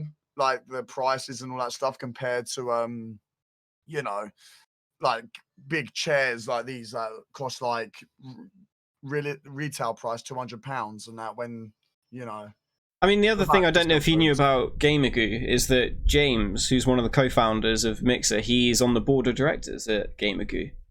So he does work with them, which is really cool. And he's a community person. That's what you want in a as a manager and all that stuff. You know what I mean? You want someone that's Also on the subject of James, he's actually starting YouTube vlogs as well. Where is he? Yeah. So I subscribed to his YouTube recently. He's doing a bit of traveling. I think he just did a skydive yesterday. But yeah, he's starting some like vlogs and stuff on YouTube, so you can look out for that. Suit James. Do skydiving. Wait, why couldn't you do skydiving? I ain't got the money. Hey chat, we're gonna do a donation goal. Your birthday's November, isn't it? No. We'll get a donation goal going, and Joken's gonna film himself skydiving. Joking. All right, go on. Only joking. He's on Bram. You want another question? Let's see what you got on. Let's see what you got on old Twitter. Okay. Ethan Parsnip says, when you were feeling low and were struggling, what made you continue streaming and making content? See, I guess we've all had those times. Lie. There's multiple things that kept me going. There's my mods who literally non-stop tell me to shut up and just keep streaming because honestly, we're still doing good. It's just I overthink things. Venus and Muffin. No, believe it or not, like all my mods, like even Darkest and that, like it's like everyone bloody says it and that. It's really nice and that. And two, the community actually says, like, I apologize. I apologize a lot. I've apologized like 60 times to my community within months. But they just literally non-stop giving me support and that. Obviously, they give me a lot of beef as well, but that's part of the banter, But yeah, no, it's that as well as friends such as yourself, Smiler. Like I've like obviously said stuff to you, but I've like been down and that, and you've DM'd me back saying shut up, grow up. Shut up, yeah. Yeah, shut up, bro. Innit? Like you acting like a pussy, innit? You like skid up, big thing, man up. But no, I do. There's a lot of things that keep me going, and my community is a big part of it, and the team I have, as well as the friends I have. I'm just going to read these in order as well. So the next one is who's your favorite mod of all time? Lucy Lubot.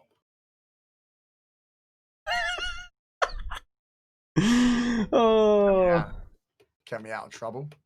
yeah. That's the name we don't speak. That person. A disgusting name. But I'm not gonna lie, she wouldn't, or I wouldn't be where I am as today as well if it wasn't for her and her support at the start when I first started streaming. So I know she's done really bad, but she did do very well, if I gotta be honest, for my stream and the start of my streaming career. So I gotta give her credit, even though all the bad stuff she's done. So are you rating what she did above Venus and Muffin and Zuds and... No, I'm just saying I would have known them if it wasn't for Lucy. You know, it was a ripple effect. Okay, so, okay. Don't you try and put me in a hole. You've already dug it, don't worry. Right, next question. Adust says, what's the go-to McDonald's order?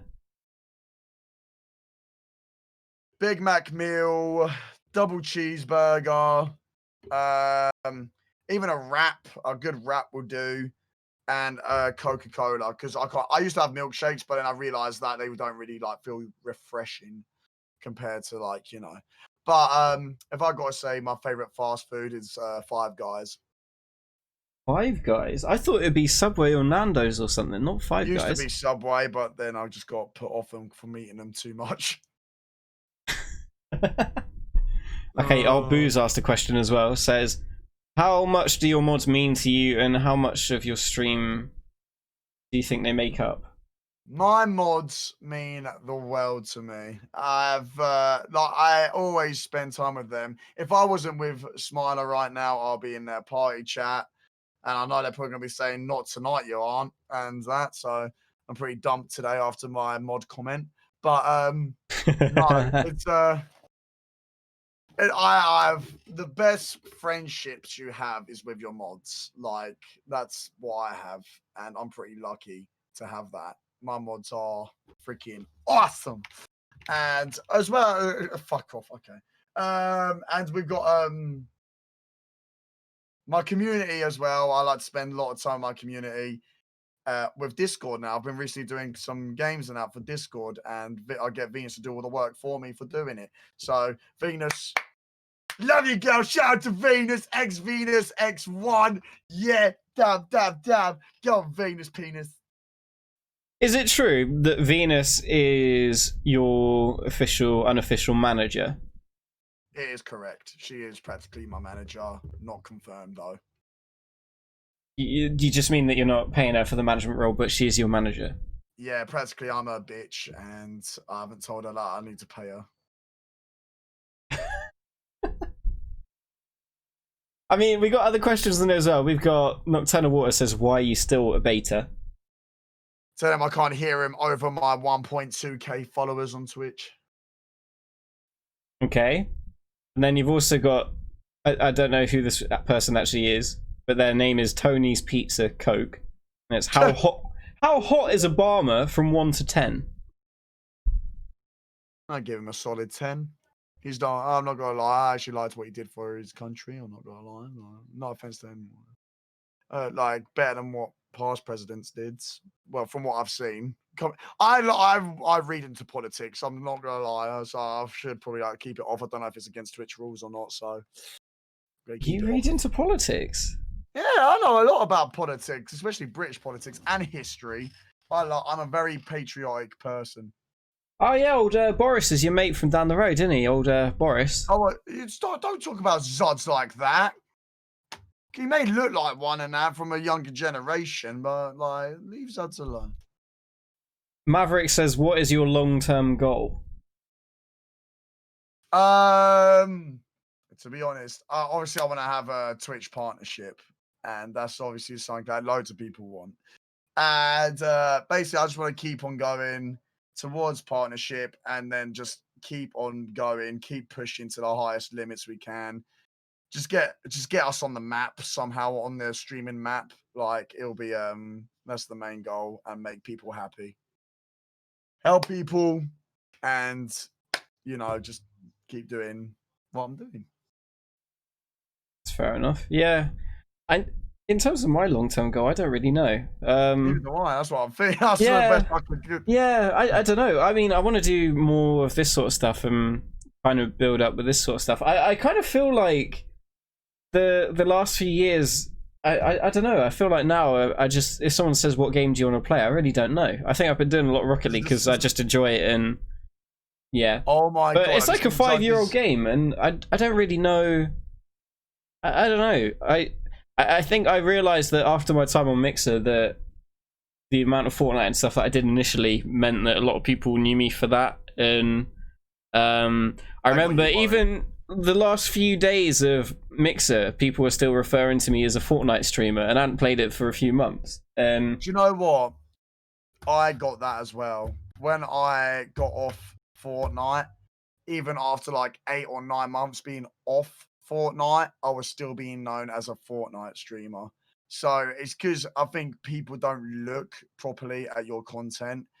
Like they skim it and they just think that you're still that person. But yeah, it's just weird that people don't take their time to acknowledge that, because I have had Mixer partners as well just say it. It was crazy. Oh, I think end the stream. I think that's what a lot of people have found when they've switched platforms, is that, well, a lot of the Fortnite stuff was people watching on Xbox anyway. There's no two ways about it. That's what a lot of it was, and I think a lot of people have seen hits from that. But I think it's the type of audience you see as well on Twitch. It seems like a lot more of a mature audience, and I feel like I've never been one that's been like amazing at games. I've never been like a really competitive player. You're bloody brilliant at Rocket League. I used to be like really shy, so I was never like the really entertaining, funny sort of type. And I kind of feel like streaming has helped with my confidence and stuff. And this sort of stuff I would have never been able to do even if I wanted to. And I feel like this is the sort of stuff that I want to keep doing. And I think I found that with doing the YouTube bits as well, that I don't know, just chatting to people and helping people seems like a really cool thing. And it's something that I think I've kind of come to the conclusion that I want to build on that, and maybe doing like the odd game and things. But I know like you're really hyped about like Halo coming out and stuff like that, and I'm sure I'll jump on that and play that as well. But I don't think it's something that I'm gonna do a ton of, because I don't think it's really me. Yeah.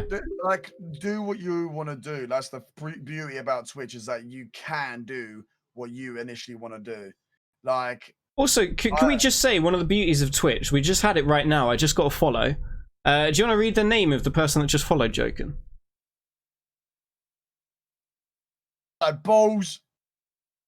Do you want to read the full name, Joken? Do I have to? Just for your pleasure? I think the chat would enjoy it as well if you read that name out. Ice Hawk Balls. How you doing, my dude? Thanks for following my man Smilar. I do appreciate it.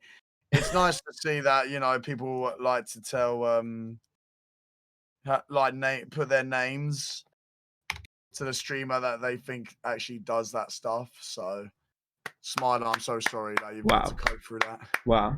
So yeah, Ice, thank you so much for blessing us with that follow during this stream. Cryptic had a question as well. She said, if you had to eat one food only, what would it be? Or if you only have to eat from one takeaway, what would it be? For example, Subway, McDonald's, or KFC, etc. See, we would all be dead if we did something like that. But if we had to, I would say, my Pizza Go-Go's one meal deal sort of thing, because you get a 6 to 8 slices. And you could also get 2 drinks and any side order of your choice. So you could kind of mix it about, I guess. So yeah, smart things coming from Joken. Should we open up the chat to questions as well? I think that's all the ones on Twitter. Should we open it out to the chat and see what they want to ask? If you've got any questions for Joken, put them in the chat and we'll ask him. And DM me the questions. Yeah, put them in the chat now if you've got any questions, and we'll we'll find out. Even if you got any questions for me, I don't really mind. Brian! Brian's here. Brian, honestly, I don't know if you've been lurking. Brian, he's really been preaching about GT Omega Racing. He's been doing you good. Here he is right now. GT Omega Racing right there. You know, Okay. when am I getting that Nando's he owes me? Whenever COVID is out of the question, and I will buy your son Nando's if I have to, okay? I love that you promised Brian Nando's as well. I'm assuming this was at an event because you for promised God's us sake, Nando's shut and up, Subway Sam. as well. You also promised that Sam. you'd arrange a double date with me and Steph and you That and your was partner. you two that arranged that. You did kind of say that you were going to arrange that one. No, you did. He promised Maverick Nando's as well. Unbelievable. Okay, Brian. Street Fighter. Oh, I'm not sure we'll be able to answer that question, Bangers, but you put who in your community out of everybody, your top 10? Oh, God. I can't. Oh, so let me go on my Twitch channel for 1 minute. Twitch.tv/joking@UK. Who's my highest sub gifters? Right. Who are my favorites? It's Ruby, Muffin, Venus, Ocean, Ali, Manx, Lost Queen, Hissin Marlin, and Zuds. Because those are my top 10 chatters. Wait, are they top 10 chatters or top 10 gifted you Chat. stuff? No, not gifters. Oh, okay. We'll move on from that one. He didn't mention me, chat. I can't believe it. I'm gutted. What do you mean? Well, who's your top 10? Wait, I wasn't in top 10, was I? Yeah. No, you're not in my top 10. I don't want to. No, you're irrelevant now. Cryptic said, "What brought us to Beam when it started?" I think yours is probably different. I didn't know about the platform until that bot told me about it. But I think the reason I actually started streaming was some of the people that were on there. So there was Zedge and J Mitch and Ragcastle, Goldilocks on the Bear. Those sorts of the ones that I thought were really cool. Kind of inspired me to start streaming. But what brought you to Beam? Well, I actually had a Beam account, but I never streamed off it. I never watched people on Beam. I actually just started streaming. I just winged it. I'm not gonna lie. I never even thought about streaming until I just thought, I'm bored. So. By the way, I apologize for the random noises. It's my chair.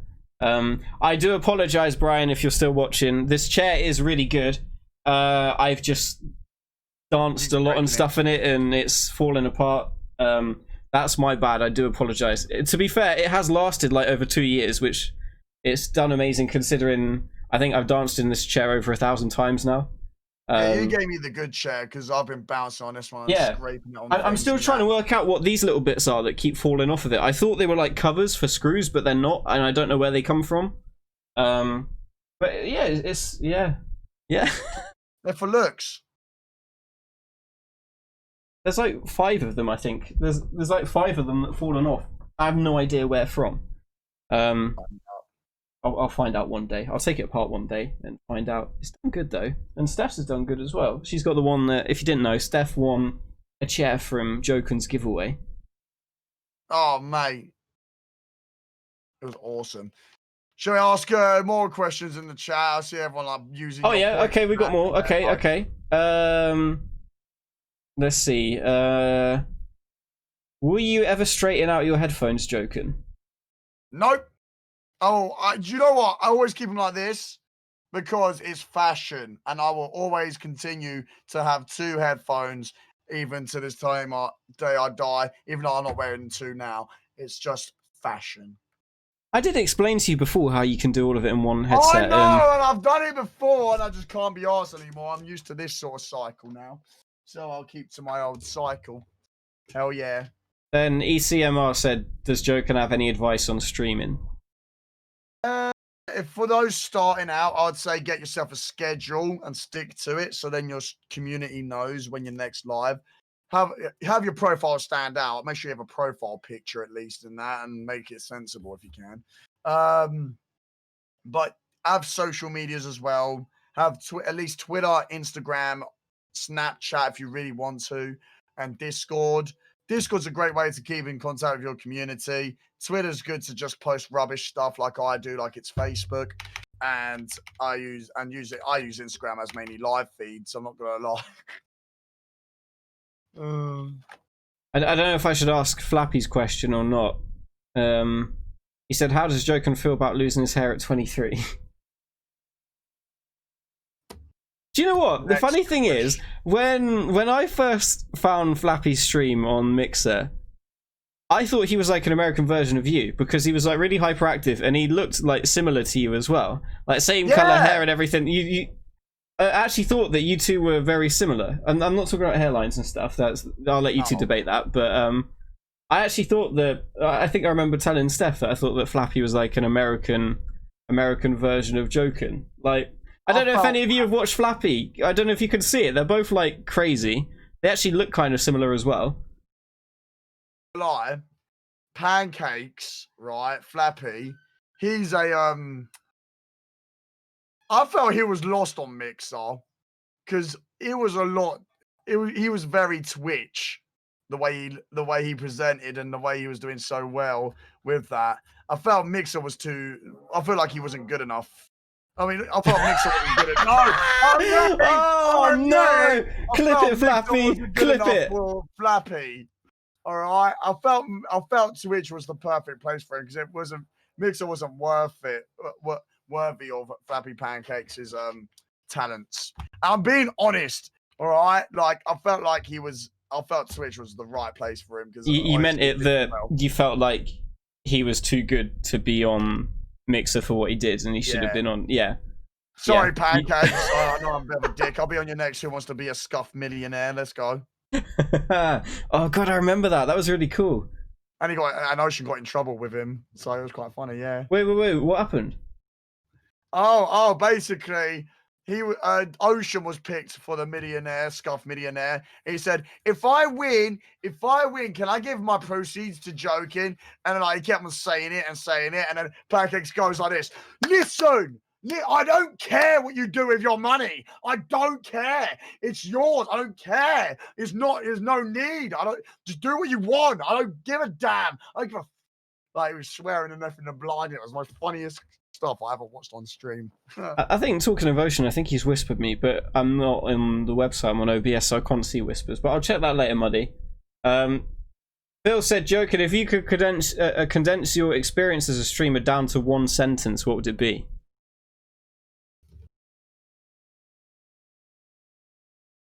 Involves sellout in some way. An alpha, I guess. Hyper. Oh, it was a sentence, not a word. You can use more words if you want. I was going to say shit.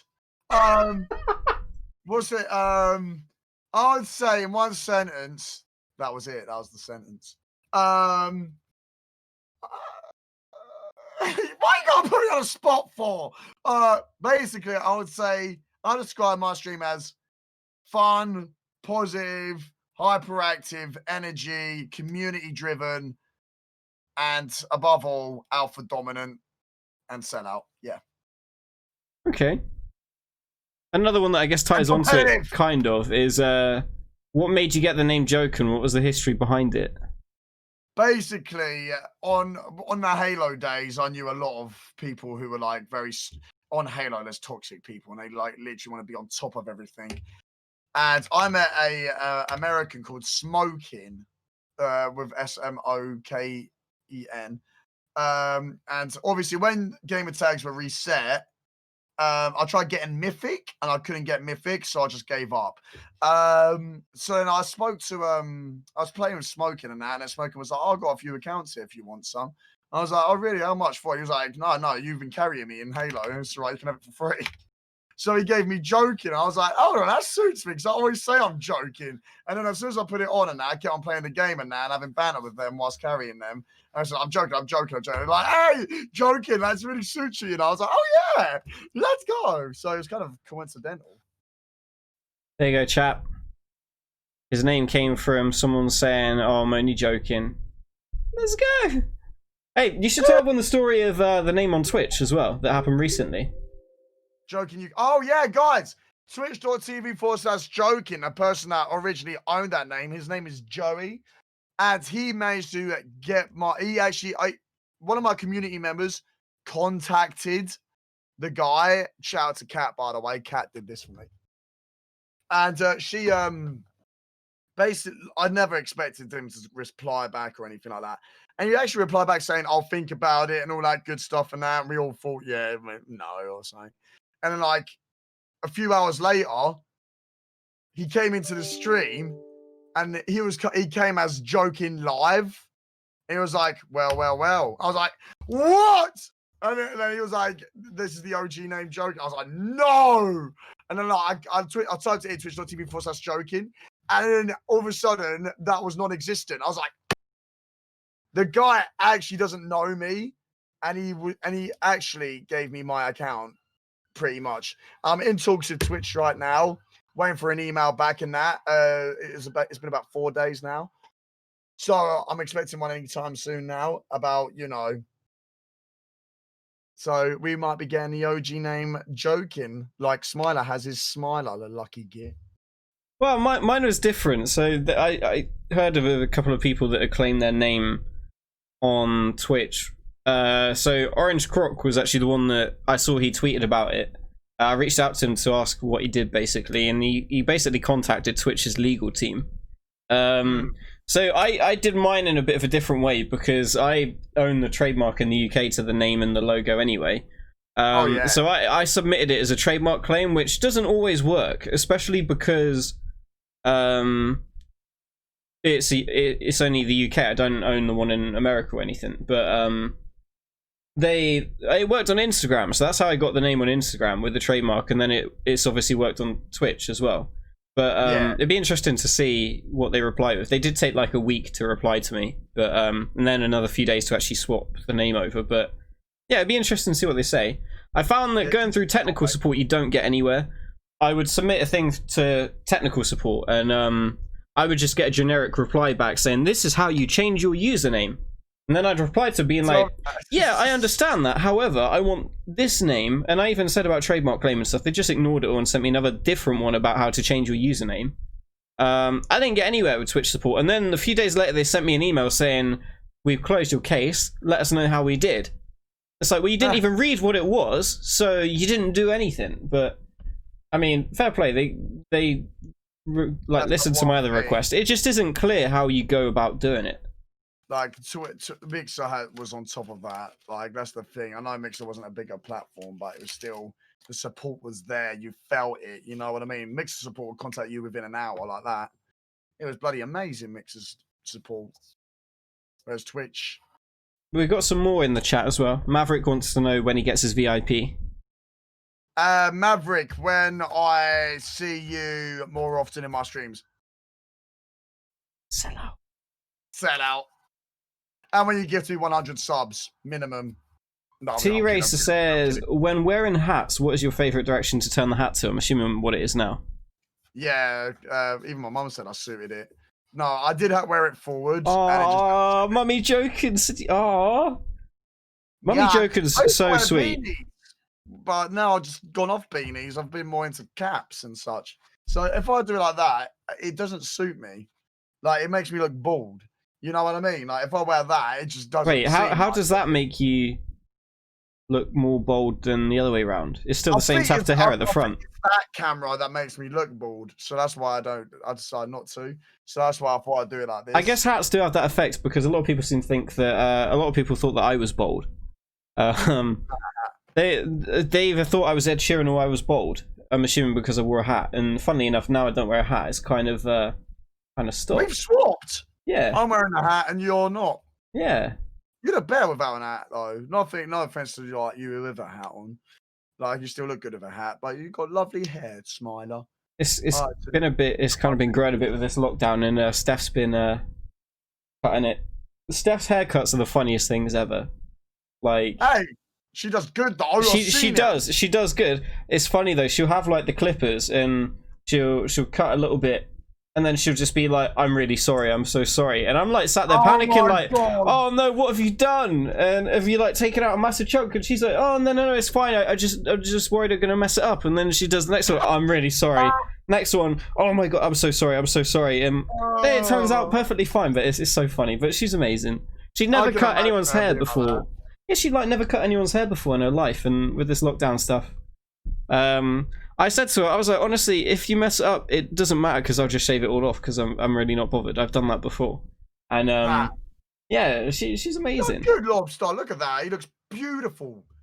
Do you have any hairdressing tips? So if you didn't know, you could tell chat about your former life if you want. Basically, after I finished high school, I got into work at hairdressing. Did hairdressing for a year. Realized it wasn't for me because I had suffered with eczema, so I couldn't really perform as well as I really wanted to. So I cancelled hairdressing. I went to college first. Did hairdressing, then went back to college again.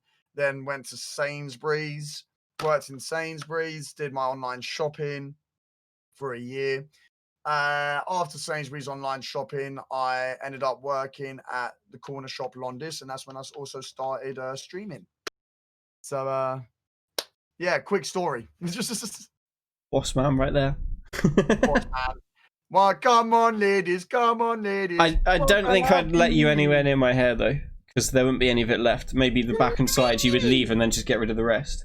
No need. Hey, Lobster, I want to give me the clippers. You know you want me to. What else have we got as well? A lot of people asking about VIP in your stream. What else have we got as well? I forgot your Discord question. Oh yeah. I can't see it because this is on Discord, Muddy. I just said who it was as well. Muddy was asking when he can have mod on Discord, but he told me to not say he asked it. But it's too late now, so sorry, Muddy. That defeats the purpose. How do I get mod? Oh, it's just an anonymous person. Okay, never. No, it was supposed to be an anonymous person asking if Muddy can be a mod. But it wouldn't have worked anyway. I'm sorry, Muddy, it wouldn't have worked. I'm sorry. There's no way I could have asked that where he wouldn't have known it was you. But I was about to say, I can't imagine like Muffin being like. we also got MX in the chat saying, "Can you ask Joken on the last day of Mixer? Can he give me mod so I can ban Muddy?" No, because it'll probably ruin his Mixer stats over to Twitch. Oh, it might. Oh yeah, wouldn't it delete his stats from your bot? Yep. Unless you unlink the bot, and then it'd be fine. But Exactly. you could get. I'm sure you'll ask Venus to do that later.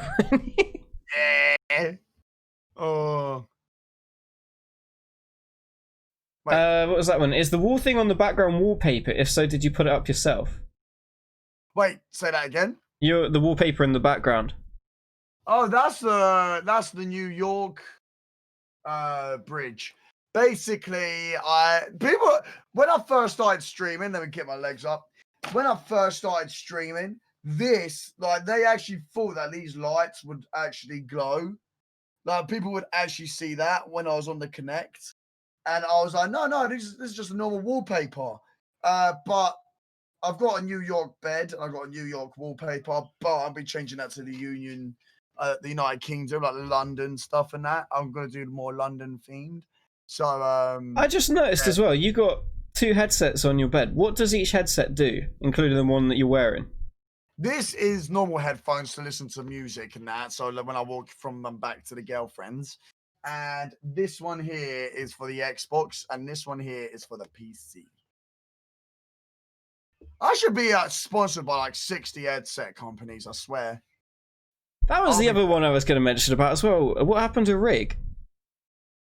Basically the same thing with X Gamer Energy, really. This ownership changed over, just didn't feel as homey as it used to be.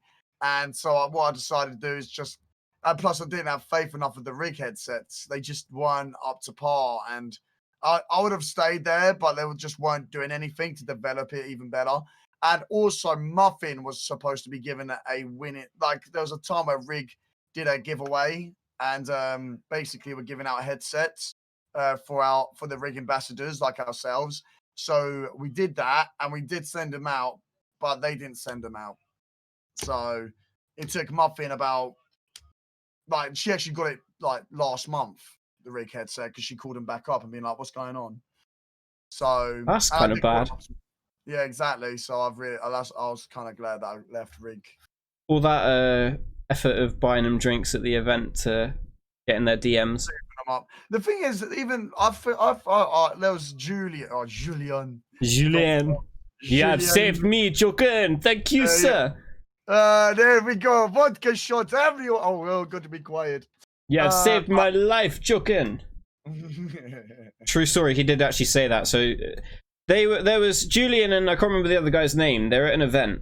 They were working on the rig stand, and they were saying that they were quite thirsty. So Joken went to a little shop at the event and bought them some energy drinks.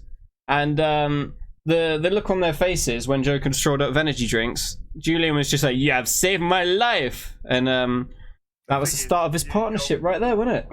You weren't allowed to bring drinks into the event as well, but we managed to stock them. Yeah, you did sneak them in. Naughty. Oh, yeah, that was the other question. Zeds was asking, why do you keep doing that? What, this? Yeah. This means like, oh, what's it called? It's like nervousness. You know what I mean? It's like, ooh. Like, it's one of them things. No, it's not. It's not anything anime related. But it's just literally just like, oh, awkward sort of thing. Like, if you feel awkward or something. Venus says as well, when are you playing Emily Wants to Play?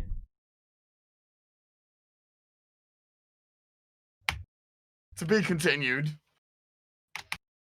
I don't know. I don't want to play a scary game anymore. They're fucking scary as fuck, bro. Like, fuck off.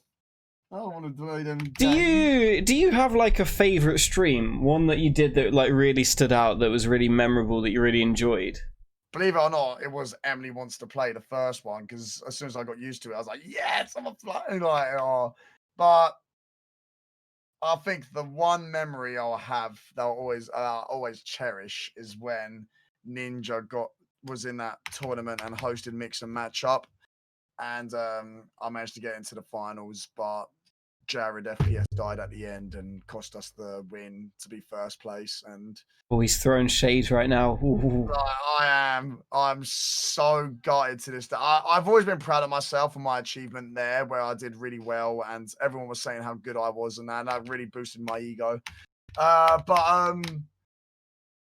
Yeah, it was just seeing that Gag Gods winning, and it was just, it was upsetting just to see us lose. But I was in that moment, I was actually more proud of myself than I was upset.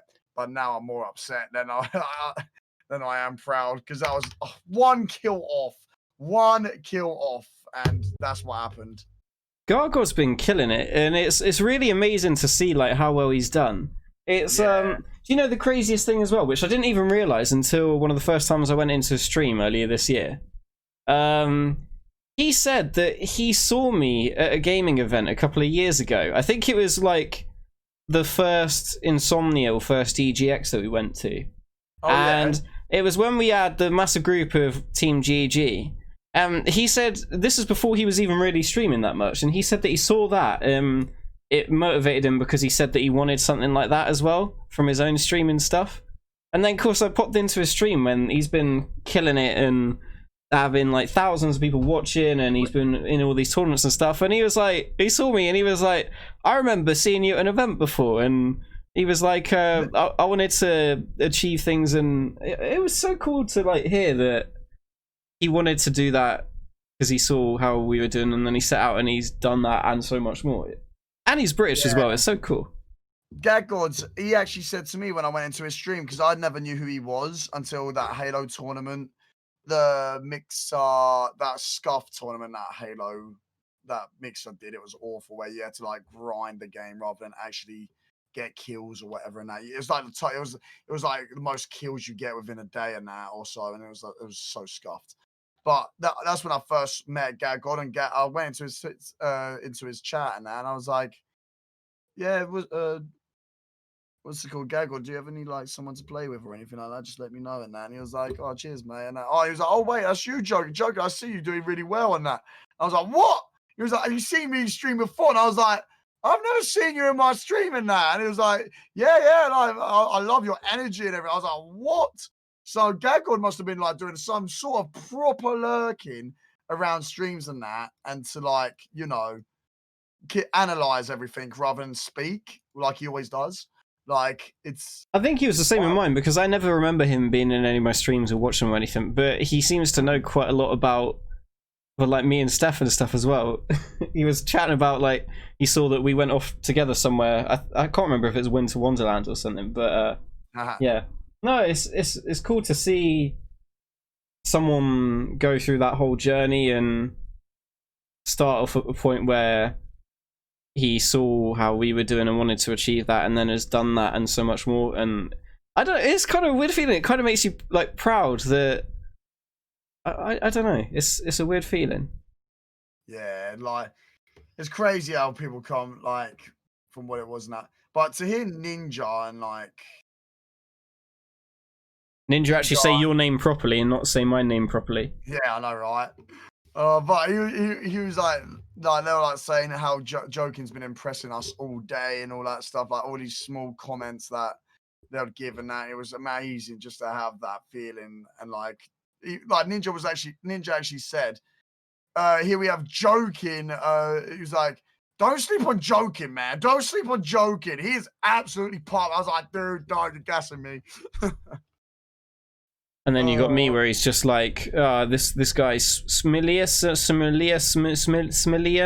and that's how it's always going to be remembered for me now. So I don't think anyone's ever going to let me forget that. The overlay I've got now is when you even said to me, here's your overlay so to impress the tournaments and all that stuff. And that you actually gave me my overlay the day before the tournament. Yeah, that was a bit crazy. Yeah, but yeah, I wanted to get everything looking like dapper and ready to go for your big tournament. It was really good to watch as well. Obviously, I didn't watch the end of it because it was bloody late. But yeah, it finished at like 5 a.m. It was crazy. But Jared didn't have an excuse because it was his time zone, wasn't it? So yeah, no. Do you know what? I just think Jared was just I think he was too busy. I think he was too busy relying. Like literally, I saved him from. Are you saying that you were carrying Jared?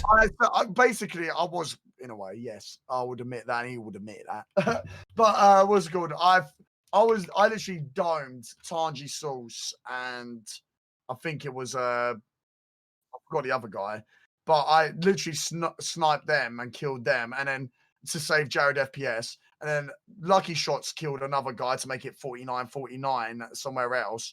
And it was just Gag God left. And Jared decided rather than running inside of the base, he decided to run outside and get sniped by Gag God. And it was just honestly the most saddest story of my life. You should have been on Team UK. Yeah. The thing is, I had to ask them if I can join. They never asked me. They never approached me. Sir, could I join your team? They said that they'll fit me in a team. They said they have a space open, and they put me with Jared and Lucky Shots and Dr. Fu. So it was really good. I did enjoy it. It was really nice. I loved it. I was competitive. Are you excited for that with a new Halo game then, to go to like from like day one getting on the competitive stuff? Although no one knows what this new Halo game's going to be. I mean, chances are, with everything that's gone on over the last few years, I would not be surprised if it had a Battle Royale mode on it. And to be honest, I would not blame them. Like Call of Duty has done. Like, look how well Warzone's done. You know what I mean? Despite me not liking it. And do you imagine a Halo Battle Royale, though? Dropping down like ODSTs. Yeah. Like, the pillar, just like literally just... Oh, you'd be so cool if you could play as ODST in the Battle Royale and there was some sort of special ability to turn you into a Spartan or something like that. Like, just little things like this would actually just be epic. Like, I would still do 4v4s and 3v3s and all that stuff and that. I would still be loving that, but I would need a Battle Royale is what's needed to thrive for Halo at this moment. I feel. I mean, Jake says that not Jake. Martin says that a Halo battle royale sounds too weird. But have you not seen they're making a Worms battle royale? Like, yeah, they're doing it for literally everything now. You've got what battle royales are out now? You've got that Hyperscape. Have you seen that one as well? yeah, I have. That game to me seems too repetitive. I'm not gonna lie. I know every game's repetitive, battle royale, but I felt like that game. It is a good game. I love it for the first 5 games, but then like I'll start getting bored of it quite quickly, and then just passing. Let's go back to Halo. It's like, what's it called? Valorant as well. I never really played that one because I kind of watched videos of it and stuff on streams, and it never really appealed to me. It didn't look like. I mean, it kind of looked like a scuffed version of Overwatch mixed with CS:GO. And Yeah. I know some people like it, but I kind of feel like the hype of that game's already died down. Like, Yeah, I feel no, like that it one was- didn't last too long. It was fun. Like it's fun to play with your mates and everything like that. But it's like I said, that's like another hyperspace to me. It was fun for the first good few days, and then you just get bored of it. It's just not like fun. It's just too repetitive. You know what I mean? I think that's the problem though with battle royales, because like, do you remember? I think most people have probably forgotten that Battlefield did a battle royale, didn't they? Firestorm, whatever it was called. What happened with that? Where did that go? It just dropped off a cliff. Do you remember Fallout Battle Royale? There's these battle royales that were released that there was barely any hype at the start, and they literally just, some battle royales decline, but these were just like a straight drop, just gone. One day they were there, one day they weren't. It's insane. Yeah, it's crazy how like lucky a company can get to. Oh, like 'cause there's people that have done it before them, like you said, but it's just literally it is down to luck. You know what I mean? It's crazy. It is crazy. I think Fortnite did so well because they did it differently. When you think about H1Z1 and PUBG and then Fortnite was just like completely different, and they were quick to get it out to the mass market and make it free and Defense building and stuff. Yeah. Yeah, like because when you could build walls, I know like it's a meme now, but that was quite epic if I got to be honest. Like for them to like, if you're getting shot at, you can actually like instead of when you're in an open field, you can actually defend yourself. Whereas on H1Z1 or PUBG, you're just instantly, you know, and that's not what people like. People like to like keep alive in that, obviously. So. Do you know what? I'm Yeah. actually kind of surprised that EA didn't do a battle royale mode on like Star Wars Battlefront. I was expecting FIFA. I'm joking.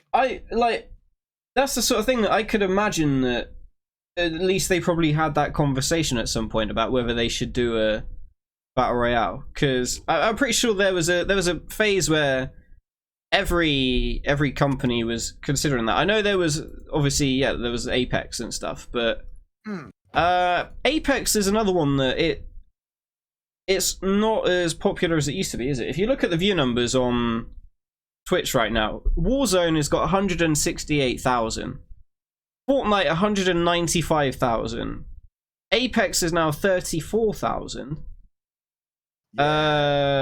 Where's PUBG? I can't even see it on it. Where's PUBG? 22,000. Apex is fun, but I don't know. There's something about it that made me stop playing it, and I don't know what it was, but I just couldn't play it anymore.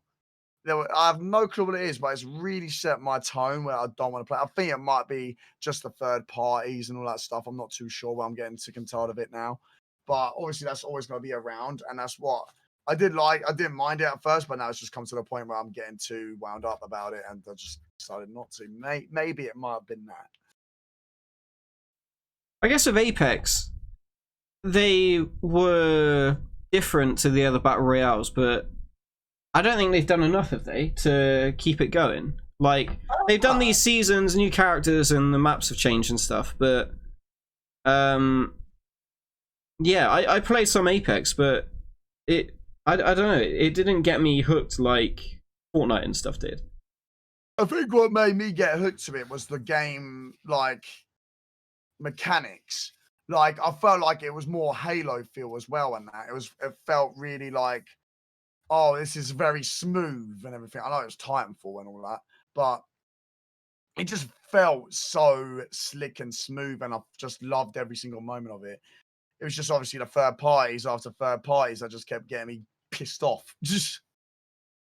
So are you sort of in a situation now where you're sort of switching between games, and I'm guessing you're probably more waiting for Halo, aren't you?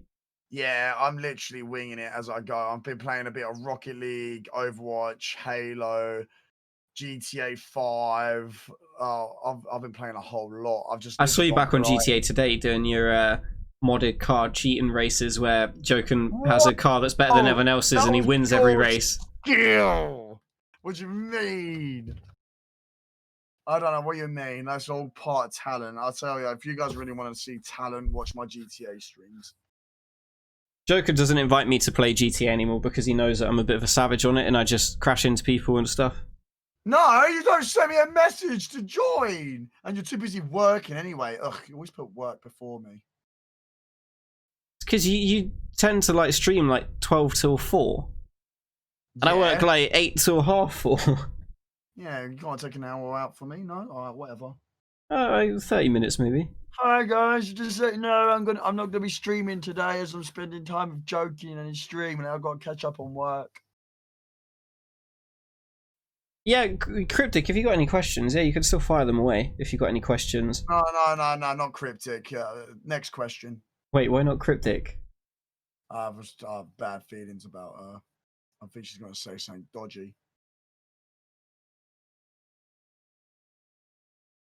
I have a good question. Go on then. I'll let you have it. I'll let you ask the question.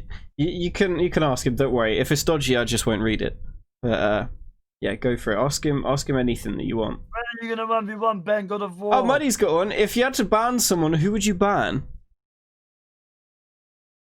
Say Muddy. No, lately it's got to be David. Someone called David in the stream, and that he's been a bit of a nuisance towards one of my mods. So he's on a very 50-50 moment at the moment. I don't like I'd rather lose 10. I love my mods so much that I would have to defend them. I know, like I would listen to their stories as well, like the community stories and that. Like, say someone like Manx and like Venus were in an argument, I would see from both point of views and I'll speak to them. But if it's someone that's like a younger youth, then I would take obviously my mod side and that, and I would have to have a talk with the younger. I don't know the details about this, but I think I know the person. Cryptic's question was top 10 male and female viewers in your stream. I can't do that because I that's putting me on the spot. I would have to take like 30 minutes to get that answer. Hey, you can you can look at your donations list. Yeah, Lost Queen is number 1. There you go. There's one. Miss Supercool is second. Muffin can be third, I guess. That's about it. That's about it, really. I don't think I can answer that question, Cryptic. I don't think I can answer that. Now you're asked that question. I don't couldn't answer that question. There's not. I don't have a top 10.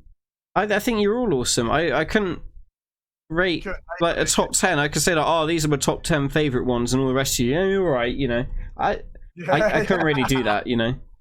I can't name my top 10 and say to everyone else, yeah, you're right. I like that. I like that. Buddy says if you had to pick 2 random viewers to stream for you, who would you pick? Wait, what did he say? If you had to pick 2 random viewers to stream for you, who would you pick? Venus, because she is actually funny as fuck. I'm not gonna lie. Would Venus stream though? Venus would never stream, but if I had to choose a streamer and she wanted to do it, then I would ask Venus to stream for me, and pretty much Zuds, because Venus and Zuds bantering with each other is funny as hell.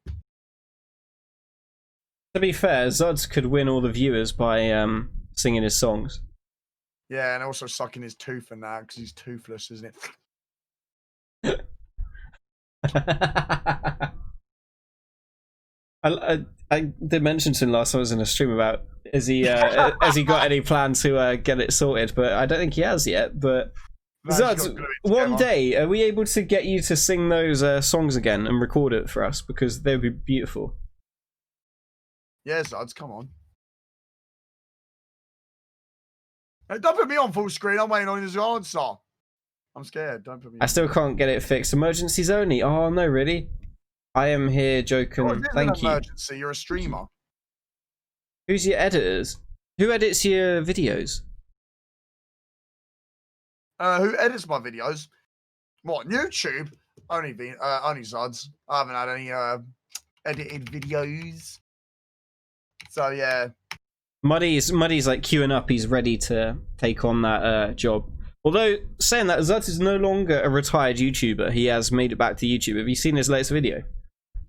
Yeah, I have actually. Oh, I was finding. Do you know what? The first bit gets me going and straight away is when he's like, "So, chat, what are we streaming today?" And he literally looks at the camera. He's like, because that's like it's so relatable. Like everyone's the same way. Everyone does have a variety. They don't know what they're streaming, so they just like wing it. They're like, no clue. Snake's got a question for both of us. He said, who inspired you that streamed on Mixer the most, like when you first came to the platform? My one would be J Mitch. Smilar. Oh, wait. You'd already been streaming on the platform for a bit before we met, though. I was doing before and that. Like, I would say before, I always looked up to Tim the Tap Man because he was very, like, nice. And I would pick up a bit of Dr. Disrespect's attitude as well. I'm not going to lie when it comes to competitiveness. Is that where the whole alpha thing comes from? Yeah. I would say when I first started streaming though, like, and I got introduced, like, I saw Smilar and how well he done and how like nice he is to his community and that, and I was like thinking that's what I want to also do as well. It's like you just mix everything up and it literally becomes your personality. It's crazy, like, but yeah, I've had good mentors, shall we say? Yeah, I think there was the group of the original like Beam lot when I first joined, which was there was Zedge, J Mitch, Rag Castle, Goldie. Yeah, there was a few others. They were the main ones that I watched. I spent a lot of time in J Mitch's stream as a mod for like Rocket League stuff, and I met most of the people through J Mitch as well, which is crazy. Like there's probably people in this chat that I probably met through J Mitch's. Oh, Zedge. Yeah, Zedge was a character, wasn't he? Yeah, Paulie's in the chat. I met Paulie through J Mitch as well. He's there as well. That you watched who was from the Netherlands. Was that Cassie, who was a mod for as well? Who I met through J Mitch's? I think it was, yeah. Cassie OFC. The one that was Mixer Partner and then switched over to Twitch. Oh. No, do you mean... No, wait. Mixer Partner who moved to Twitch?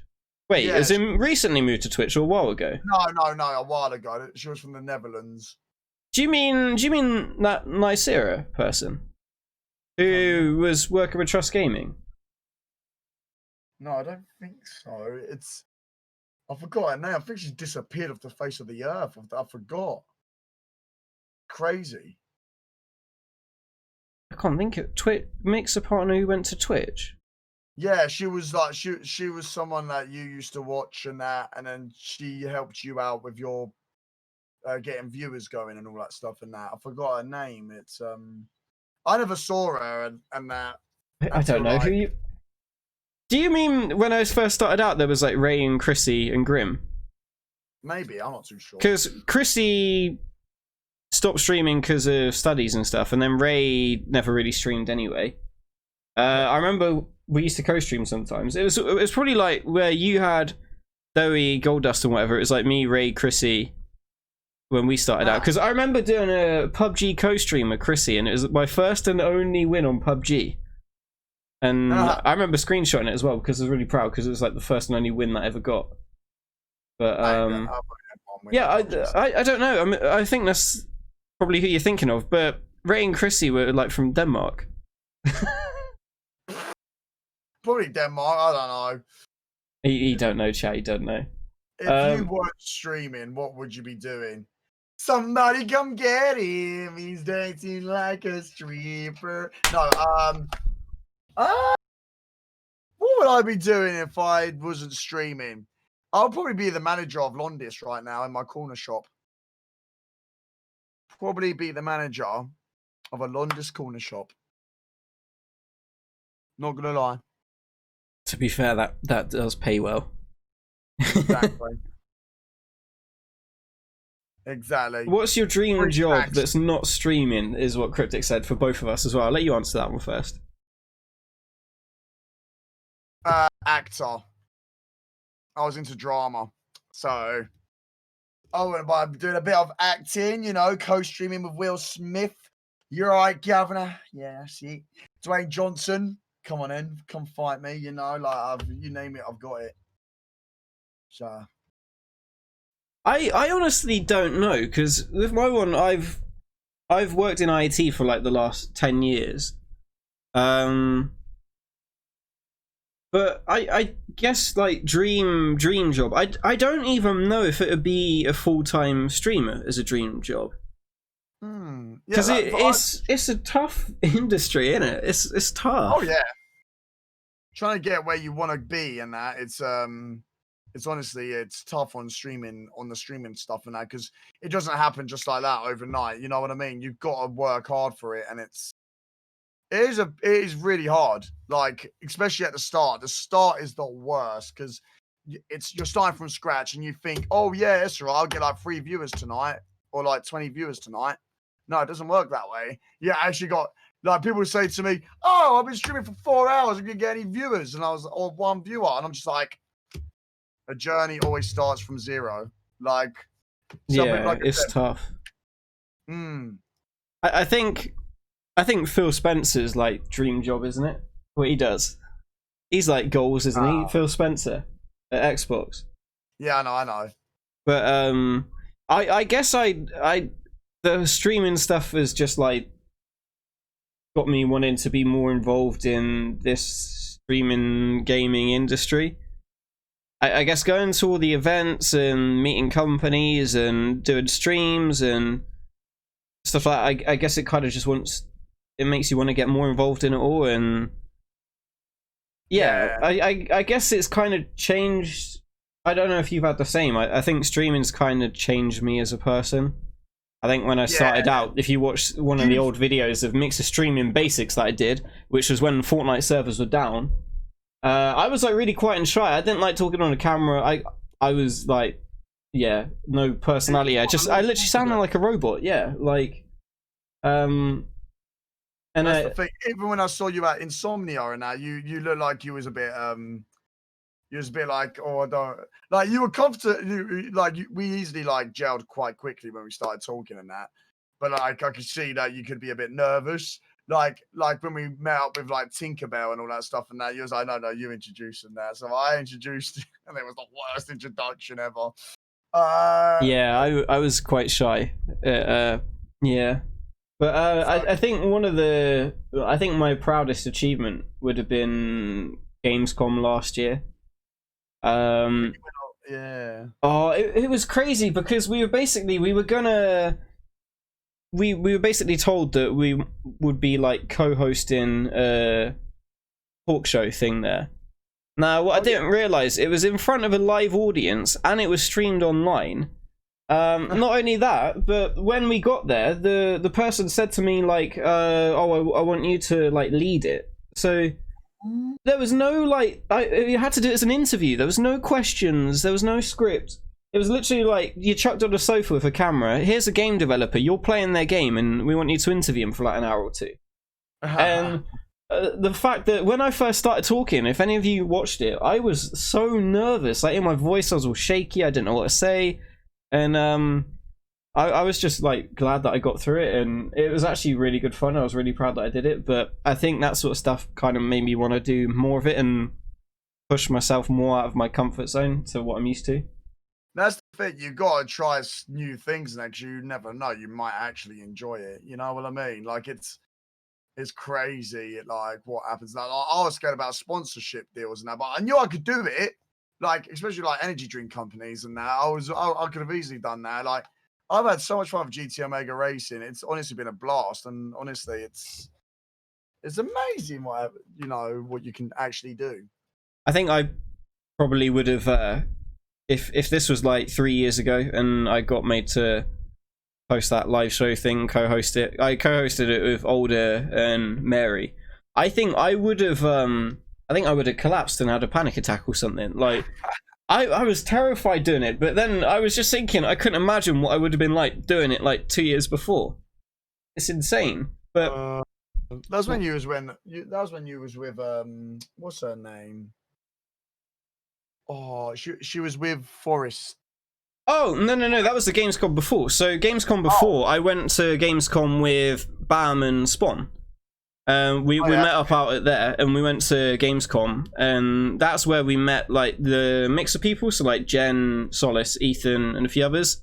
Because Mixer were actually there, and they did an Xbox Ambassadors party, which was so cool. I think it's Xbox Ambassadors. But no, that event last year, Gamescom, was out there with Steph. That was the first Gamescom that we went to together. It's the only one at the moment. We were going to go again this year, but obviously... You two became an item, wasn't it? No, that was actually a few months after, yeah. Yeah. But yeah, we did Gamescom. It was crazy. I think Steph would probably tell you the same. It's insane. We'll have to get you to a Gamescom one year, Joken. It's literally insane. Like, there's 400,000 people that go to it. It's crazy. Ruby, you're doing that on your own, by the way. I'll quickly answer that question. She says, how did you manage to boost your confidence for like streaming and things? For me, how did I boost my confidence? Actually, that's a good question for you, Smiler. You answer that. You're the one that boosted your confidence more than I did. There's not really any easy way of doing it apart from just doing it. And the more you do it, the better you get. Yeah, like when I did the YouTube stuff, I never used to use a camera or anything because I hated sitting on camera. And I think I just started doing it, and the more you do it, the easier it gets. And obviously, we're doing it for both been doing it for like 3 years, 3.5 years. It's like second nature now. You just don't worry. I think part of the thing is you think to yourself, okay, why am I scared of being on camera? And it's like, what is it you're really worrying about? And a lot of people are worried about like, oh, people will think they don't like the way I look or whatever. But eventually you get to the point and you just realize that you don't need to worry about that sort of stuff. Like, you don't need to worry. If people do that, the moderators can get rid of them. Like, there's no need to worry. And yeah, it's you just got to go for it, and the more you do it, the easier it get. And it may feel really horrible and awkward or weird to start with, but if you just keep doing it more, eventually it'll feel a lot more normal, and you'll get more confident. And yeah, I don't really know. There's no secret. It's just doing it, I guess. Yeah, it's true. Both of you would you ever give Ben mods? No, not really. No. He's only in my streams when no, because on.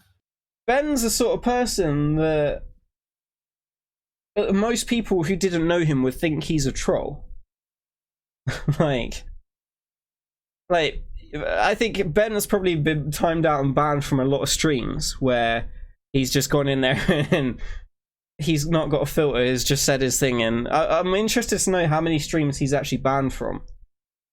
Probably quite a lot. If he had to unmod a mod after time of his bloody Rocket League and GT, like GTA, I was so like, right, Fribs, don't knock anyone off. We are having a good race and that. Fribs, the first thing he does, turn right into everyone. Fucking hell. Oh, I tell ya, he's a nightmare. I love Fribs, but he's such a troll himself and that. He's like, Ben trolls when he talks, but Fribs trolls when he games. That's them two's problems. Yeah, yeah. It's the Rocket League tryhards, isn't it? We've sort of learned there's a whole group of... I love the fact that Rocket League, there's like a group of people that just go around to Rocket League streams and join their games and. Oh. I love that. That's the thing. Like the amount of streams I've gone to. If I was playing Rocket League, I raid someone else playing Rocket League. Ben goes in there and he's like, "All right," and it's like, "Oh, the streamer's like, oh, what's up, Ben? How you doing?" It's like Ben knows literally everyone that plays Rocket League. I wonder why. Exactly, like, oh my god, it's like, oh, Ben's in here. We're not, what a surprise, and that, and we're just like, oh, so you know Ben, I don't even know you. Like, Would you ever give me mod? Hint, hint. No, you're the worst one. I'd rather mod Ocean over than you. Sam, I want your opinion on me, even though you don't probably know a lot about me. Wait, Martin, wait, opinion on what about you? Have you ever told someone to get out of the room for being too good? Joken tells people to get out of his game all the time if they beat him. No, I don't. I just rage quit myself and pretend I lag out. There's a difference. I'm like, dude, oh no, can you hear that stuff? Leave. They just leave and you just play competitive and that, and then you're just like, oh, my internet's all of a sudden gotten better. Are you ever gonna get Sam Nando's? He won't. He won't. To be continued. Yeah, we're waiting on that day. There's also Subway as well. So with the Subway, what happened is we turned up to Insomnia, and Joken turned up there with Rory, and they were both eating the Subway, and we said to Rory like, "Oh, where'd you get a Subway?" He's like, "Oh, Joken bought it for me," and Joken actually had promised everybody that he'd get them Subway at the event. Was this the first Insomnia? This was the first one, I think. Yeah. Yeah, the first one I actually lost my wallet. I lost my wallet. In fact, I never lost my wallet in my life. That was the time I lost my wallet on the bus. So that was his excuse for that was really sad. For not getting any of us Subway. He just got Rory Subway and that was it. Do you know how stressed I was though? I was literally, I contacted my mum. That was the first person I called. I was like, "Mum, what do I do? I've lost my wallet." And she's like, "Call up the bank." I was like, "Oh yeah, fucking idiot." So I just hung up and I just called the bank and I told them, "Can you shut down my bank account?" Honestly, I was so stressed out before I went over to the event. I was like, "Oh my god, that's my money and everything gone now." So that's one thing that really made me like proper panic. And the more annoying thing is that everyone actually thought I was lying because it was during the event, and I was like, "No, I'm being serious," and that, and it was actually really upsetting. I was like, "Dude, this is like, you know, where you just lose a big chunk, like you feel like you've lost loads of things and that," and it's just like, I was so upset on that. I was yeah. Joken, could we all do a triple date? You, your girlfriend, Smilar loves me, and Ben Nando's triple date. Is Joken paying for all of it? Is that what you're saying, Cryptic? Joken's going to pay for all of it, yeah? No, listen, that's all I've got, all right? This is all I've got.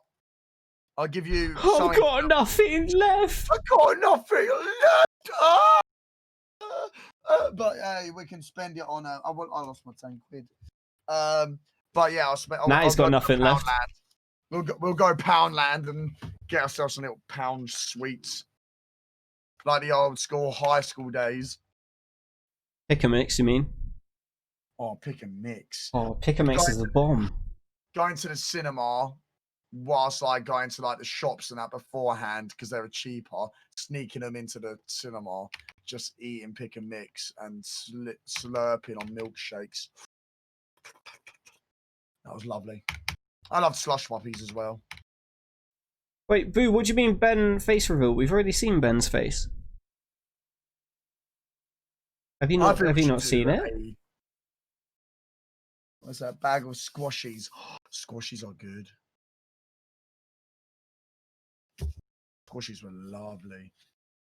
Holly Hawks, Holly. Hey, Holly, I'm not gonna lie. I actually saw your video of you in your green outfit and just literally falling over whilst your sister laughed at you. A mega lol.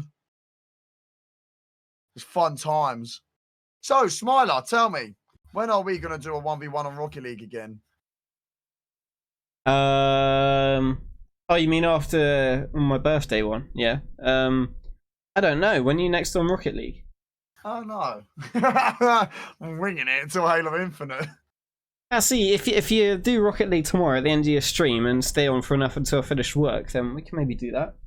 I did stream for an extra hour and a half because of Joey. You did, and I got my PC and I loaded up Rocket League. And then I loaded up with stream. I need to find that you were back on the Xbox dashboard doing a stupid like dance in front of the camera.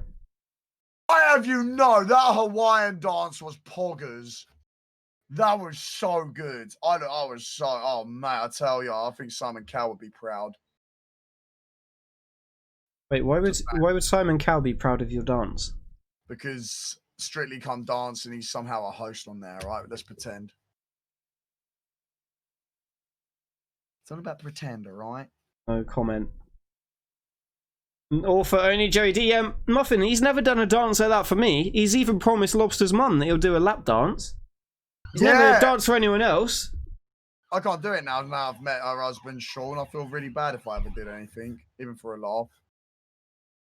It's like lap dancing on your mum, you know what I mean? It'd be a bit awkward, you know what I mean? You never do that. I'm sorry, that promise is out the window. No, Holly, behave yourself. Holly, you're not allowed to talk about things like that. You behave. Oh, God, Yeah, Solly didn't get one at EGX either. for God's sake. I feel like you've made a lot of false promises, Joken. Solly was underage at the time. Shut it, Joken. You shut it. Hello, Coffee Queen. Thank you for the follow. I love that Joken's reading out the follows. I love it. What other streamers are going to be on this series? Well, George. We had a lot of interest when I did that tweet. Now, how many of them will actually genuinely be willing to be on it, or what? I don't know. I've already got a short list. Joken's the only one so far that has actually been booked in for a specific date and time.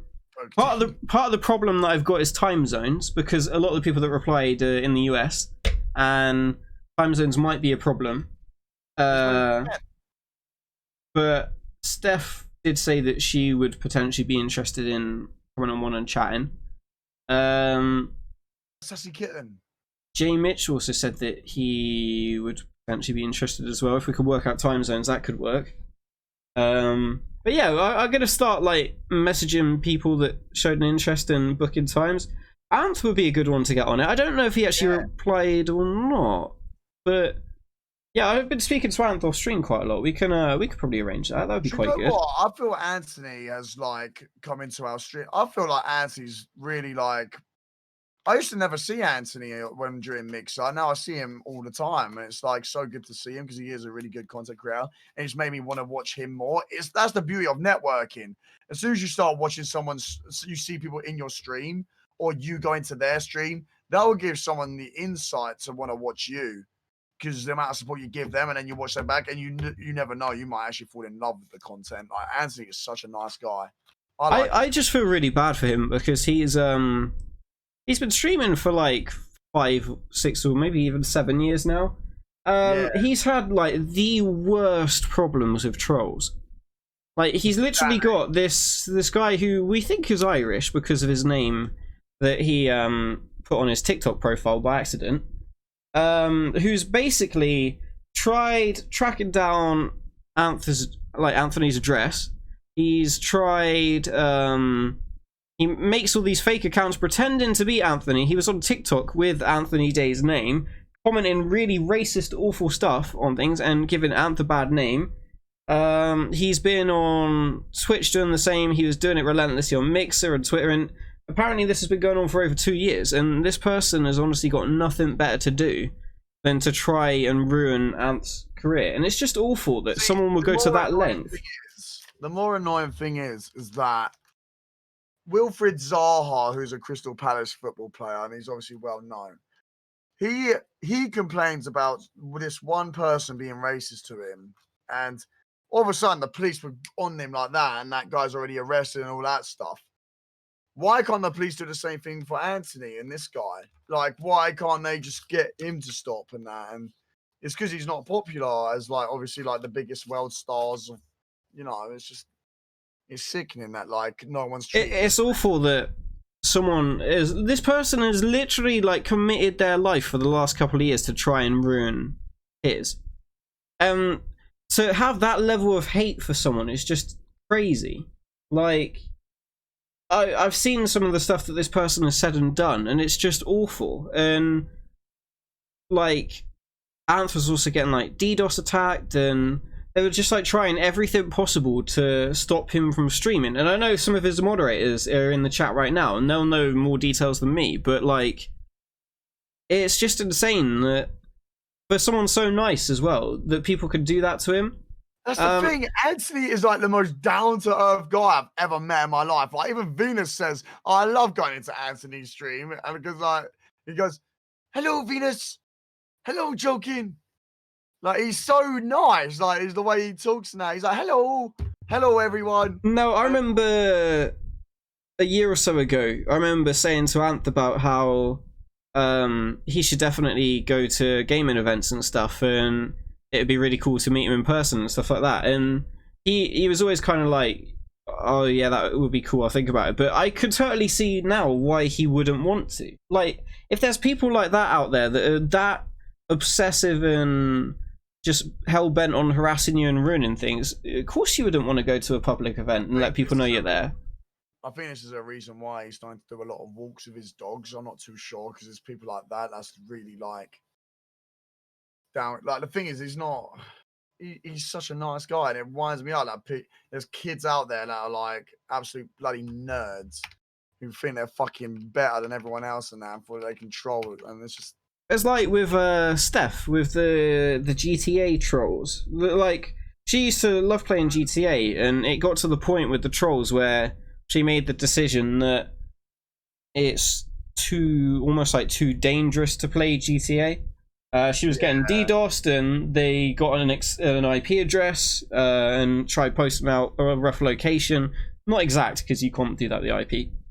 But the stuff that they were doing is awful, and the situation with Steph's was a bit different because the person doing it wasn't very clever.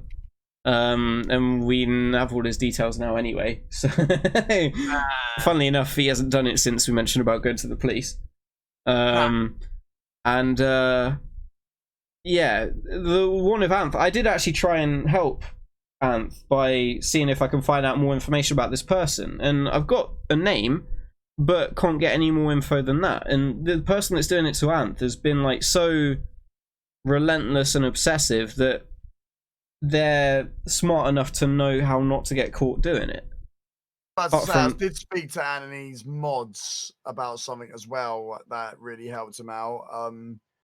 I did say something. I really forgot what it was like, but it really helped him out on his Discord and everything like that. So that got prevented from having the troll in his Discord and that. So it was. I have helped him out as well and that with a few things now. But honestly, I do feel for him to have such a toxic twat inside your community that was relentless. You know what I mean? It's absolutely. Well, it's not even someone in the community. It's just some person who's literally got nothing better to do. I don't even know how someone can get to that point where they want to dedicate all of their awake time in the day to trying to ruin someone's career. Like, and not only that, but for 2 years, like, it's literally like that person must need help. Like, it can't be that, like, most people get fed up and get bored. Surely no one can ever get to that. Like, I couldn't believe it when I was hearing the details of it. Like, it's insane. The DDoS and trolls, yeah. That, I think the DDoS and trolls is a different thing. That's just a fundamental flaw in the GTA community, which I'm actually amazed that you haven't really had that, Joken. I'm not gonna lie, I've been pretty lucky. I've always said that to myself as well. I've been lucky getting away with so many things and that, and having the support I have already as well. I do feel for those that suffer with it, because it's like I expected to have so many trolls in my community, like to the point of like Anthony standard or like Lobster standard on GTA. Like I have not expected that, touch wood, you know what I mean? But it's such a sad thing to see, and that it's a real bummer for those that really want to do what they want to do, like, because these are lives that people are ruining, and it's like they don't. It's give a like shit. incomes as well and jobs. Yeah, it's like they don't realize the sort of damage that they're doing. But the thing about GTA is it's something that Rockstar could have addressed a long time ago, because the fact that there's flaws in GTA where you can get people's external IP and then DDoS them and stuff, it's such a bad flaw. And the way they do it is annoying as well, because the majority of the people that I've seen targeted by it were using Virgin Internet. Now, a certain type of Virgin router has a flaw in it where you could do a low-level DOS attack, which isn't even a full-blown DDoS. It's low enough that Virgin don't class it as a DDoS attack, but high enough that it knocks the router out. It's a pain, because Virgin won't do anything about it, because they're like, well, it's not a DDoS, it's just a tiny spike in traffic. But it's enough to break their router.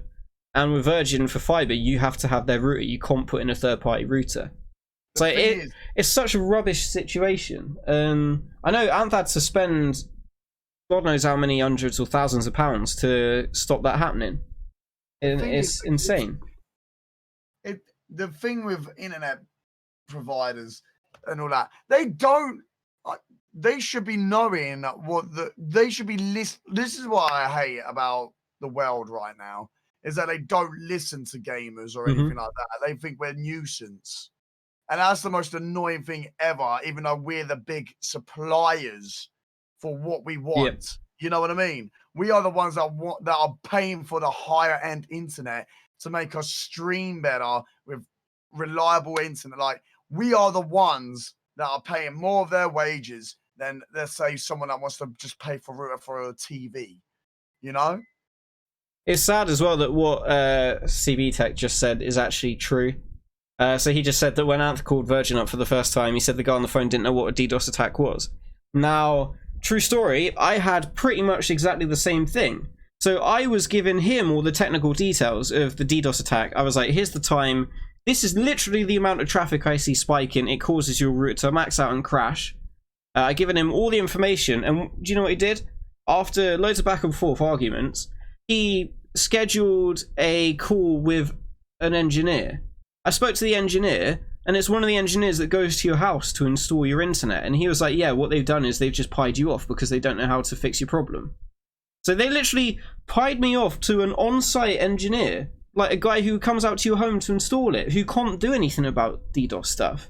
Jesus. I spoke to him on the phone. He was like, yeah, I don't know why they've done that. They obviously didn't know how to help, so they've just got rid of you. For one Virgin engineer to say that about his colleagues is pretty surprising. And he was actually quite nice, and he gave me a couple of suggestions, and actually one of the things he said did actually work, and we've got it sorted. But yeah, unless you're a business customer, they really don't care, and they won't do anything. And that's the sad reality, that they won't and didn't do anything, and they can't and won't. Yeah, exactly. So that's a secret. You have to pay for that information. Yeah, top secret stuff, just in case any of the little bit naughty people are watching. I'm not going to say what we did in the end to get it all working, but yeah, it was very sneaky. How long you planning on streaming for? I was going to actually probably wrap it up around here, because I'm at the end of my time. I actually didn't expect this to go on for 3 hours. I thought we were probably going to do a shorter one for a podcasty thing, but we've actually just carried on chatting for 3 hours, which is pretty cool. It literally just feels like everyone's here just to have a little bit of just community fun, really, as well. At the same time, it's like everyone's just getting to know each other. Well, yeah. I think it's just been like a chill chat, and I'm kind of excited to do more of these as well. And we'll never have as fun as this one. Just saying. Hey, we'll have to get Joken back on to do some. Maybe we'll get Joken with Zoe and Gold Dust and Miss Salty Gamer. We'll get a little reunion going, and they could all chat about how they started out in. Why did it be Jerry Springer? I don't know, because Salty black banned me on a Mixer account, so I want to know what's going on there. So wait, it's a drama. You're banned. Yeah, well, she unbanned me, and she said that she didn't know what happened, so I'll be questioning. Throwing shade there, chat. It's throwing shade right now. Oof. Okay, well, we'll find out all about this drama another time. We'll totally try and schedule in a drama update. But thank you for chatting to us, Joken. Thank you for sharing your everything. You are such a great host, didn't you? Yeah. Thank you for Oh yeah. sharing 10 out of 10. You know, I've clearly been That's doing this the thing, for. like Mixer with the apply for partner. Oh, we can't. You can't apply because there's stuff. Did you want to? Did you want to do your little self promo bit at the end? Did you want to tell everyone where they can find you? Here we go. I'll put you full screen. No, I can't. I'm too tired now, believe it or not. But twitch.tv/Joken UK is my channel. I'll be seeing you guys again tomorrow at 12 o'clock UK time, which will be in 14 hours time. Quick maths. But I will see you guys later. Smiler, thank you for having me. Have a good Thank rest you. of the day. Thank you for chatting for us, Joken. That's right. Let's host it up, yeah?